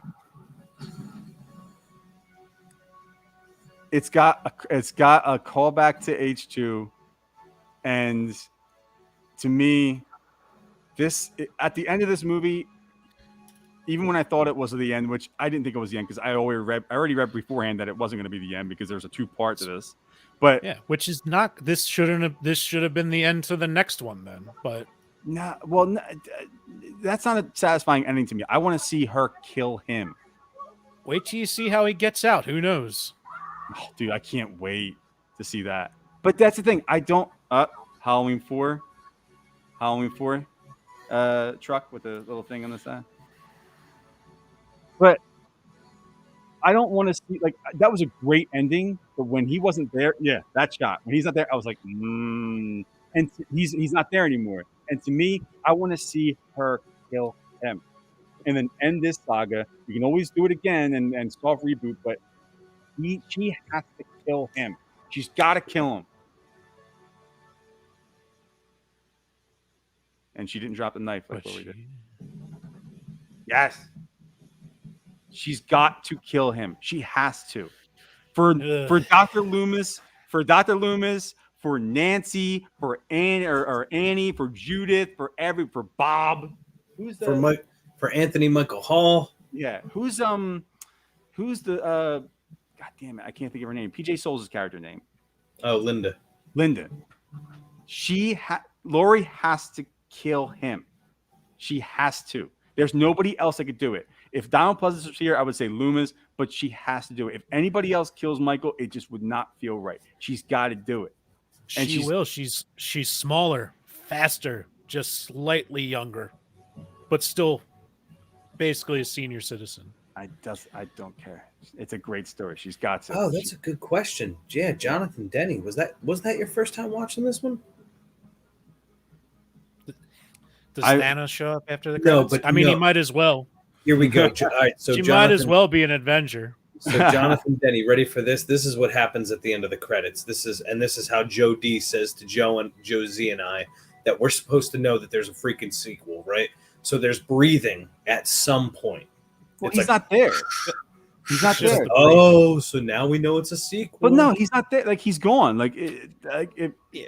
Joe, I'm just being a little extra on edge because somebody wanted us all to fight in the beginning, so that's why I love this. I love this movie. Yeah. Yeah, it's not good. It's just Michael Myers in a Blumhouse movie. Oh Again, my God, product I'm of the gonna time. murder your face. And you like what things are right now, and that's cool, man. It's just not for me. What movies do you think are better than this? That's the question. A lot. Now, what Halloween movies do you think are better than this movie? The One, first two, one. and three.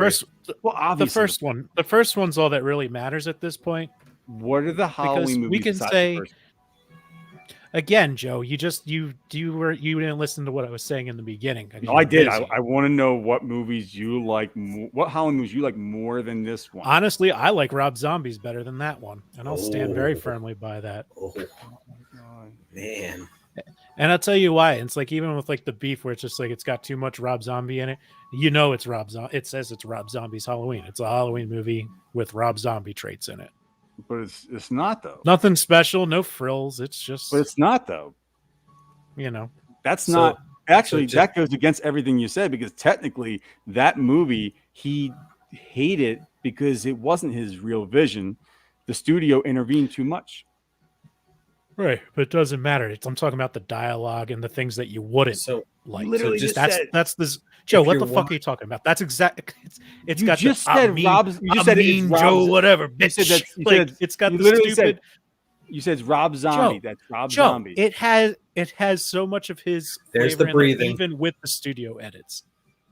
Doesn't Wait. matter. But you said it's. I'm saying you said it's Rob Zombie. You're You said- welcome, Elizabeth. I just wanted to do my part. You said, I'm just saying, you said it's Rob Zombie, and that's you on the. You said it's Rob Zombie's Halloween, and we got Rob Zombie's. I was like, technically, you didn't, though. You got like half Rob Zombie, half rehash of the original, which I'm fine with. I actually like. Mhm. I like the Cole edits cut of his movie. I think if you take a lot of the bullshit out, because I don't think he's a good script writer. I don't think he writes good dialogue. So I think he's a good visionary. No, I think, but even you know. even going into it, I knew that was I knew what the dialogue was going to be like. Like he has his brand, and even if there's studio edits in it, the brand's still on it. Like you can feel it. And yet, so you're just asking me a question of what I think is better. And I'm telling you, I think that's better. Which is fine. Personal preference is fine. Like if you personally prefer a movie over another movie, like I prefer. Biggest Halloween- issue I have with this, do you understand the age they are and the stuff that's going on? Yeah, 40 years, he's just standing there doing nothing and is just super powered. He's all jacked up. He would have so many health issues, brittle bones. He's not keeping in shape. there's people It's his age who are ridiculous. running marathons. Come on. He's not. He's just standing there. But again, that goes back. Get that- out of here. that It's goes- silly. That goes back It's to my silly. point, though. If you like certain, South Carolina. It's, Just South it's saying. silly Carolina, you're and right. it's dumb. but if you, but it goes back to my point. If you like certain movies, which you have yet to say, besides Rob Zombie's Halloween, you have yet to say how many movies or the Halloween movies you like more than this one. If you're going to accept, Joe, I what goes literally on there- started off this live stream with how I'm just like since we've been like So, analyzing, it's making me here's think the the breathing, franchise there's really Thanos. isn't that good. There's the breathing. Yeah, you're right. I did hear that at that point right there. Yeah. I just wanted to point it out. That's the Thanos moment, guys. That's all. Yeah. Yeah, I'll the step breathing. back. Yeah, But- yeah. My thing That is, the Thanos one. if you're going to accept that Finnish Swedish kid or whatever, Dag Frans, whatever, all of a sudden whatever his name is, goes and grows to be a 7-foot monster in Tyler, Maine, or whatever. Like, Have you seen the first one? Have you seen the original? yeah, he was normal sized. He was a He's normal a big size. dude. Nick Big guy. Castle? Not as big as Tyler Maine, but he's a big guy. And again, it's Thank a you, Rob John. Zombie movie, so he's going to be big. But if you're going to accept that growth spurt and that jump and that whole thing of how about Michael trying to, it's a different approach, but it's like you're talking about superhuman. He's like superhuman in that movie. And if you're going to go that route, then why can't people like? He's a 60-something-year-old super powered human who can only be defeated by a either early 60s or late 50s super powered woman who's easily maybe 150 pounds lighter than he is. At that point, you could sit there and nitpick at the original Halloween and say, "Oh, he got shot 6 times, and how he got up after that is ridiculous." Oh, Joe D, you didn't see the trailer yet. There's one part that sets Joe Z way off. There's an explanation for him getting shot. Think of like the. All right. I won't. I'll be watching. All I'm saying is, if you're going to accept and I'm saying I used to like love this friend, like, you know, but I've ever since getting really analytical about it, I'm like, this is not a good franchise. Yeah, but you like the Friday movies. It's one great Friday movie. the 13th movies. Do I? No spoilers. You said you love Jason. You said you were a Jason guy. When the fuck did I say that? I swear to God, when I was on their podcast, you said you were a Friday the 13th fan. No. Yeah, I mean, I don't dislike him. I'm not like a Jason over Michael. I'm not one of those types that would argue it. In fact, I wouldn't even throw Michael into that argument. What? Because he's not really part of that like 80s killers. Like, it came so late with Halloween 4. It's Freddy versus Jason, and Michael's just an outlier in his own thing. But now it looks Michael's in second place as far as the kill count goes, and as far as box office and everything. I mean, now with Halloween Kills, he might actually surpass his kill count. I don't think it really matters. I mean, just if we really get into the whole franchises and stuff like that, he's just they're in different leagues. I'll tell you guys something that I'll just throw now. Halloween is one of my absolute favorite horror films of all time. Like that. Jonathan, make sure you watch the new Chucky TV show on Sci-Fi. Yes, it's got the original voice, everything. But we'll talk about Chucky. So I want to talk about it. Go ahead first. There are a fine, wonderful, well-made Halloween films that I love, like in the franchise. There are some real duds, but there's some real winners, like the one we watched tonight. I will say, though, you ready for this? This is going to be a bombshell to both of you. Pound for pound, the Scream franchise has the strongest films of any series. I was just about to say that too, and I was going to say that the new Scream will be better than Halloween Kills. I'll put that out there right now. The weakest one of the Scream movies is 3. And I still like 3, and it's not that good, but I liked it. No, I and 4. So my ranking, I think we discussed this on the podcast. Us 3. My ranking for Scream is Scream 1, 4, 2, and 3. Mm-hmm. 4 was so good. We'll get deep into that on the pod, and maybe even do one of these, Joe, for when we get closer to Scream. That's not till January, so we got some time. So maybe, guys, leading up, different take, Joe D, if you're interested, maybe we do one live stream a month leading up to it. So you got what, November, December. Oh, never mind.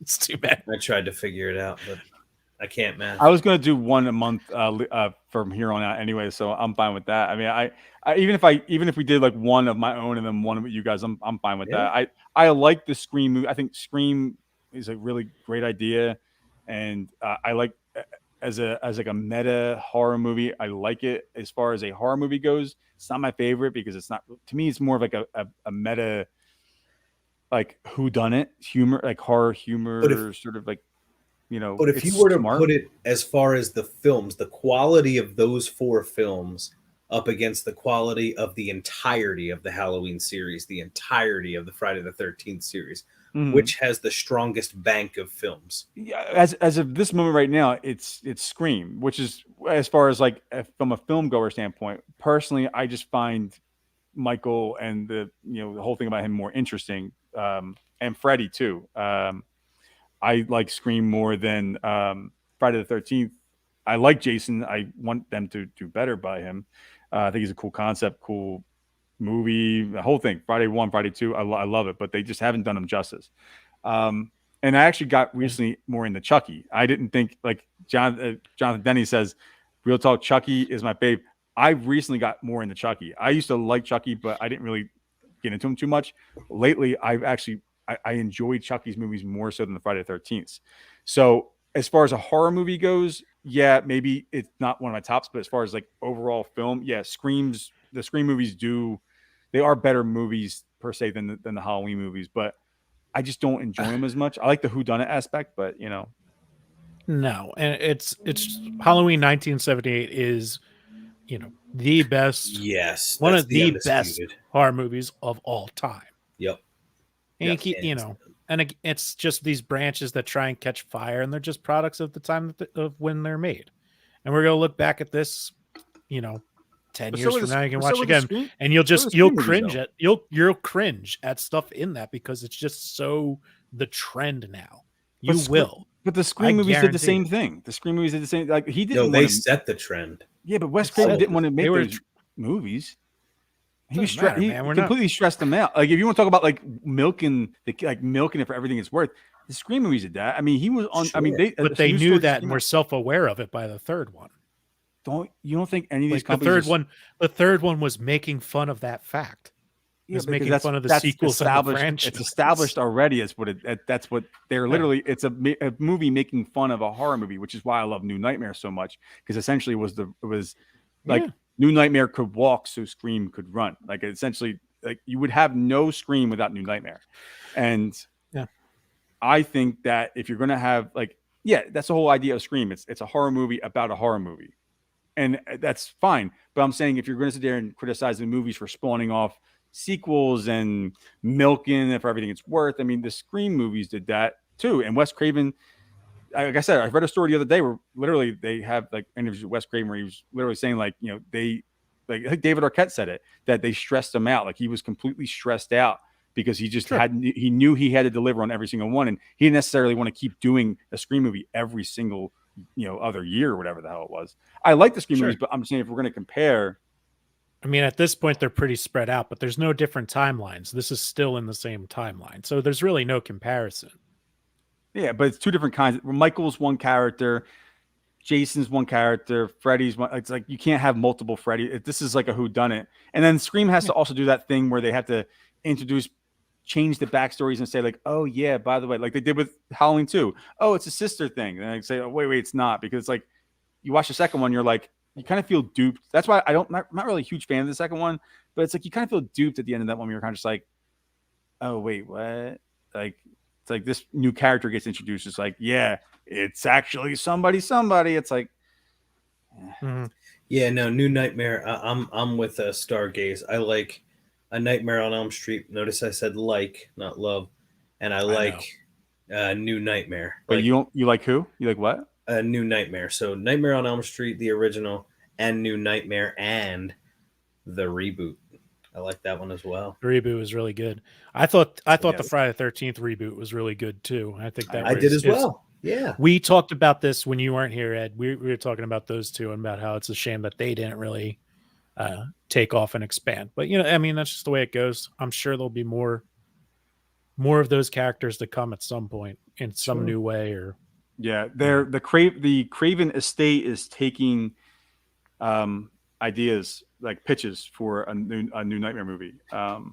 As we speak, they've been doing it for about a year now. Once they got the US rights to it, so they're taking pitches for it. And when I got psyched when I heard, because Mike Flanagan tweeted out when that came out, he was like, "Put me in, coach. I have an idea." And I was like, "Yes, dude! If yes. Mike Flanagan made a Nightmare movie, it might actually be scary. that would be a good one, because so I started Midnight Mass. Oh, and now it's just like, let's now it's like there's only 7 episodes, so it's like, let's slow down and take our time and really enjoy this. Yeah. What episode you on now? 4. Ooh, it's starting to pick No, up. 5. 5. I'm at 5. Oh, It's 4 last woo! night. Yeah. So Hey, have you watched it yet? Have you and Melissa watched it yet? I have not, but she Can't did wait. say that you guys were chatting online. You're just like, you have to watch Midnight Mass. You know, I'm a Flanagan fan, so I'm looking forward to it. I've just been there's been other stuff, but I'm getting there, and I will let you know. Yeah, I was like in binge mode, and I was just like, pause. Whoa. Let's savor the flavor. Yeah. yeah. How about the conversations they had? We all grew up Catholic, you know. Mhm. So it can relate. Mm-hmm. Wow. Yeah. Oh, you haven't seen it yet. That's right. Well, you'll see. It's called Midnight Mass, and there's a priest on the cover. But like the conversations that they have, it's not like totally against, but it's not like totally with. It's a nice balance of like just the discussions that they have. You know, it's pretty cool. Sure. Yeah, this isn't a spoiler or anything. I was talking to a guy from work, so it's like, you know, it's like you know, if you grow up Catholic, you know, you get a little more of the references going on in Midnight Mass. And it was funny, and then like my buddy were like doing it over like we use Slack, so you know, typing back and forth. Yeah, and he's just like, I really like the character Mont Senior, MONT space Senior. And I'm like, well, I could tell you did it because that's it. It's Monsignor, like one level up priest. That's great. That's great. Like, so I think that's a great band name, Monsignor. Monsignor. That's awesome. That was tight. You guys, you'll like it. I think, Ed, I think you also will like it. It's just, you know, I love Flanagan stuff, like Elizabeth said too, and most said everybody. You guys all like Flanagan stuff. It's just, to me, I am a little hesitant because to me, I'm a little hesitant on him doing a nightmare movie just because if he does it right, I'm fine with it. But he is really good at hauntings. So Freddy's more of like a psychological, like Freddy could be a series. Yeah, it could. And with Chucky going to series, I'm like, you know what? Why not? Yeah. Why not just go that route? Yeah. Or like give me a movie and then like I love movies. I don't know. And like a series in between the movies, almost like kind of like Freddy's Nightmares, but like with the just Purge. Well, no, like the Marvel universe kind of deal. Like you have the main character sort of deal, but then you have because like Freddy can go after really anybody. It just sort of like it's like Freddy's Nightmares. Like he just messes with you. You need the resources of Disney to do something like that. Yeah. Well, if you work at a deal with HBO Max or something, you can maybe work something out. What studio owns it? Which one again? At this point in the U.S., it's the Craven's Estate. Warner Brothers, right? The rights, the rights went back to Craven's Estate, at least in the U.S. Brothers bought New Line. Yeah, I don't know about international, but like as far as the U.S. rights, it's Craven's Estate. So they are taking pitches for the past this year, maybe 3/4 of the year. They're taking pitches from writers, directors on a new movie. I can do some. Yeah, that's cool. So that's cool. Somebody Freddy versus Doctor Strange. Yes, dude. Oh my god. Dude. He's good. He's good at hauntings. He's good at character development. So I would worry about Freddy being like scary. Like I would worry about it being almost like too slow and haunting ish, but not like scary. You know. But I think he'll do great. I think Flanagan's awesome. So, you know. But so real quickly, Elizabeth had brought up when are you going to see? I'm just trying to go back through the comments. Back. When are you guys going? I got tickets tomorrow, but when are you guys going? Well, back in the day, it would have been us three going to AMC Andorra 8. Oh yeah, on a Friday, but not this time because Joe D had to move to California. Yeah, just like Carrie Tate or whatever the hell her name is in that movie. Yeah, I'll be watching on Peacock. Nice. Same. That on the next night. Actually, no. So I'm going to go to the theater to see it, but I had a question about the Peacock thing. So there's, you guys, you know me. I don't even subscribe to anything but Spotify, right? Mm-hmm. You gotta get on Shudder, dude. Somebody logged into their Peacock on my TV, but there's still commercials in between the movies. Will I be able to stream Halloween Kills? Probably. Go to the website and check it. There's like 3 different tiers. Peacock's free with ads, Right. or There's you, 3 or different depending tiers. on what service you have. So it's like I have Xfinity, so like But they're- with Xfinity Internet and their streaming stick, you get Peacock Premium. Go So I go get check it with out. no ads. Oh, So- nice. No, but so you got Peacock Premium. Someone with Xfinity logged into their Peacock here. It could be the free one though. Like you can So- log in with just your Xfinity. Like Yeah, you can check the sure settings. you may so, or may like, not have it. I don't know. So if I'd it's have to the see free it. one, then how do you? So look, I think that Joe D, this might be something important to tackle. How can we watch Halloween Kills at home? I'm going to see it in theaters, but I have to wait till my wife gets back. Well, she's here now, but she's leaving, and she won't be here tomorrow when it comes out. So, so I'm gonna go to the theater to see it next week, but I will want to watch it again on Peacock. That's the whole reason I have my friend log in. So how will I do that? We Well, I think just theaters. I got tickets tomorrow. I'm going to see it tomorrow, and then it goes to Peacock on Friday. So I think, from what I understand, I think it's the premium service. So if you want to be absolutely sure, go to Peacock's website and check, or like whatever, and check out how, like, they'll probably say Halloween Kills available to Peacock Premium or whatever. So as long as you have, that, you should be, you should be good. But if you don't have that, you might need to, I think it's no more than 10, but $10 to buy it at home. To get the Not Peacock even for the like month. $5 or $6 for the month, something like that. Something like that. So you could subscribe for the month and then unsubscribe. Yeah, which is why, exact same thing with Shudder, which I highly recommend you guys get Shudder. I'm still trying to get that Peacock, Halloween Kills on Peacock for the price of on the house. yeah. Well, we could do that too. Yeah. Well, see, Danny points out something really good, because Peacock also has the old Universal monster movies. Yeah. And I also fucking love that shit. That's what I'm doing. Yeah. Come like October, like right before that weekend, I'm going to be squeezing those in. Maybe the week before, just watching those old ones, man. I love the black and white movies the closer we get to Halloween. I think they have Chucky, Saw for this month. They have Texas. I don't even know if they have Texas. I know they have Leatherface, but they have Chucky, Saw, and a couple other ones too. Can't wait for Spiral to drop on there. I hope it gets on there soon. Yeah, I want to check that out. I still haven't seen it. I really liked Spiral.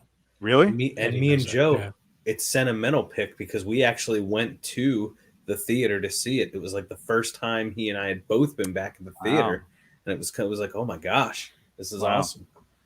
I had high hopes for it. I tried to get too high up. I heard people trash it, but to me with new movies, it's like, I don't know. I try to keep my expectations tempered. I don't want to be. Spiral's fine. Chris Rock's awesome in it. Yeah, I heard. I like him, at least in that movie. Yeah, it's a very different role for him. So it worked. I highly, even if it's just for a month or just do the trial, because they have a free trial for a couple of days. I can't advocate enough for you guys to get a Shudder subscription. I cannot. It's like $6. Even if you do the free one for like a week, I cannot advocate. And don't get it through the Fire Stick or whatever. Make sure if you get it through the Fire Stick or something, make sure you get the Shudder app, like through the website or whatever, through your phone or through desktop, whatever. Get it through there and then download the app through the Fire Stick or whatever you have. Don't get the Shudder channel, because it doesn't have as much. Dude, they have international stuff. They have obscure stuff. They have you might have touched onto something here, Joe D. What? That's my sister does have Peacock Premium. She has it through the channel on the Fire Stick. That's probably why. So I was trying to log into hers, and she's just like, I don't have a login. It's through Amazon. I'm like, well, it's got to be somewhere. Sign up through that. So she could go to their website, right, and set up a password. Yeah, go check it. Just go check it out. See if you're able to watch it through that subscription. If not, I have to. This is a must. So this is a mission for all of us. But why Joe, why don't you just steal everything, Ed? I mean, just steal. I don't know how to do that, and I want full quality too. Like I have the sound bar and the 4K you get full thing. quality. Hey, you can get that. You can get a good 4K is going to be a big file. Got to Google it. Just Google the gaggle. I'm sure people get it figured out. Yeah. Just I can't. Maybe Go ahead. Should we do a full episode? Maybe we'll do a podcast episode on how to counterfeit your favorite no, what is it? Like, Not only I'm just kidding. I'm kidding, guys. But no, FBI, don't worry, I'm goofing. I think they have no lie, and I hate to bring this up again, and I know I'm just repeating myself here, but I think they literally have Halloween 1, Halloween 4. What else do they have? Texas Chainsaw Massacre. They have a bunch of new movies on there on Shudder. Dude, they got so much stuff. It's not even fair. Like, it's so cool. I mean, you got international movies on there, and you have foreign language. So they have Host, the found footage, laptop movie, and they have Anything for Jackson, which is a newer movie, Seance, which is a newer, like, younger crowd movie, but it's still good. They have so much stuff on there, dude. It's a low. If you're a horror movie fan, and it's worth every penny. Hack-O-Lantern, like 80s movie. Yeah. Oh my gosh. If you're gonna watch horror movies all the time, that's the way to go. That guy driving around with the truck and the pumpkins in the bed. Yeah, dude, and they break it down by genre too. They have like slasher, this paranormal, this haunted houses. They have each subgenre of horror they've broken down. Slasher 101, possessed dolls or whatever. They have all this different stuff that you can break it down depending on how you're feeling for the day. Like, I want to watch a possession movie. Boom, there you go. It's so cool. It's so cool. So, yeah. So Halloween Kills, and I may do a live stream on the day it comes out, like maybe Friday. I'm thinking about it. If you guys see it, I mean, you guys want to tag on. I haven't committed to it yet because I don't know, but I know I got tickets for tomorrow. Who else is going, by the way, in the comments? Who else is going? Just go see it. Comment if you're going to go see it. If you got tickets, you're going to see it in the theater. Scroll up. There's some talk about going to see it. You're going. Oh, Elizabeth's going this weekend. Sweet. Yeah. Jonathan, I'm ready for it. Dude, seriously. I mean, it's going to be fun. I mean, I heard it's no Academy Award winning masterpiece, but it's just, big dumb fun. You won't watch the trailer, but you'll read about it. No. That's not true. I haven't read about it, but you can't avoid social media posts. I know. So when people are like, oh my God, it was just like a lot of kills, it was a lot of fun. I'm like, okay, I at least know it's gonna be big dumb fun. It's gonna be a slaughter fest, and I'll put a bet that there's things that you like from this one that are gonna get twisted in a way that you're not gonna like. Like some sort of story rewriting or revisioning, just kind of thrown in there to twist it to carry on to the next one. Yeah, and to me, it's like we'll see. I'll keep my expectations right in the middle. I'm not gonna get too high and think it's gonna be like, oh my God, it's amazing, but I'm not gonna be like it's gonna be shit. Just open mind, have fun with it. I have a feeling this one might have a montage in it. Okay, montage of. We'll see. Of what? We'll see. Just some kills. Okay. Maybe kills from the first one, the previous one. It's like he's done all these. A little montage. Or maybe we'll learn how he gets so artistic in this one and sets up the bodies on display and decorates. And I don't want to see him setting up stuff. Gets quirky with his decorations, like pumpkins and fish tanks. You see him kind of there with his mask on, like, no, it's not going to work. Doesn't like the feng shui. Like Always Sunny, like absolute shit. No. Exactly. Well, Elizabeth, just to Joe D can probably relate to this. There are people involved in a film that are not the actors and the producers and the people with all the money that spend a long time to make sure that we can hear it and see it in all its glory. So a lot of jobs surrounding that. Yeah, exactly. So if you guys want to hop on, we'll do it Friday. If not, if you guys just want to watch me, I'll do it Friday and just do it myself. But I'm debating on it because I'm working on Nightmare on Elm Street ranked video, and I don't know if I have the time to edit together a review of Halloween Kills on the I'm day. not going to have seen Halloween Kills by then. So that's right. Yeah. So I mean, you'll avoid it. No, but you can check out Stacey Lee and Wilson, who will have a review for Halloween Kills on redriverhorror.com. Yeah, that's right. You can check out what she has to say. Very insightful. She's a fantastic writer, does wonderful reviews, and she's bigger than us. So like she's well known in the horror community. Yeah. So that'll be available. And she liked Halloween 2018, right? A lot. 5 out of 5. Yes. And the thing is, how it works with Red River Horror, just real quick, if you're doing a movie review, If it's Stacy, then she can rate it whatever she wants because she's an actual movie critic. If it's anybody that contributes to the site, everyone, if you were like Joe D, you wanted to write a review. If you wanted to give a film a 5 votes out of 5, that would have to be approved by everybody that contributes to the site. And if one person said that's not a 5, then it wouldn't be, because like you're up there with the Psychos, the Exorcists, the Shinings, like that kind of. And she gave it a 5 votes out of 5, which was it took me by surprise.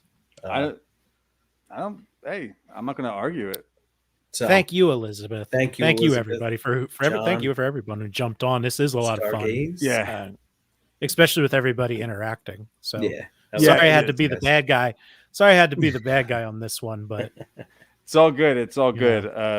It makes it fun. It makes it fun. So, thank you, Joe D, for hosting. This was awesome. Yeah, no problem. We'll do it again sometime soon for sure. And so, you guys want to give out your Twitter handles and your Instagram real quick before you guys go? Mine's real simple. It's at Red River Horror for Red River Horror. So both Instagram and Twitter at Red River Horror. And you can find me at Red River Joe on Twitter. Okay. All right. Sweet. Thank you, Jonathan. Denny, thank you. Thank you so much. That was a pleasure having you on, Jonathan. Hope all's well. Elizabeth, thank you so much for hanging out again. Denny, everybody for, probably, if I didn't see your comments, I'm sorry. I only saw so many comments. Stargaze, of course. This has been a lot of fun, and I like doing these. And I got Hell House LLC coming up in a couple weeks, and you guys will set something up again with Red River Horror, and we can get together and do this again because this is a lot of fun. Yeah. So we gotta do one, Joe, that I haven't seen before, so you can get my natural reaction to things. Ooh. Yes. You can see how my process works when I'm going through a movie I haven't seen before. Yeah. All right. Okay. You know what? I will be messaging you guys, and we're gonna set something up because I got some ideas. So, all right, there you go. All right. So okay, Nightmare on Elm Street ranked coming up soon. Red River Horror. Check out the review from Stacy, right? Yep. And Stacy Liam Wilson. Yep. That's right. All right. And thank you everybody for stopping by and hanging out. And we should do some Chucky at some point. Yeah. Yes. Surprisingly, I got actually Seed of Chucky. Everybody hates it, but I found myself laughing at that one. But it's hilarious. Yeah. And it's so much fun. And I will bet anybody I've watched Child's Play 3 more than anyone else. Ooh. Okay. All right. I thought that was I like the set. We're going to talk about that one because I like the setting of that one, but I know it's one of the I didn't have cable, and it was just on UPN like every Sunday afternoon. I only really liked the one Chucky movie. Well, 2, I guess. I liked Curse of Chucky. Awesome. No, I liked 1 and Curse of Chucky. Those are the 2 I liked. Fun. Wow. It's so much fun. Yep. Yeah. Let's do this again. We'll definitely do it again. But right. We'll see you next time. Thank you guys for hanging out. Appreciate it. Thank you everybody for hanging out. Have a good night, everybody.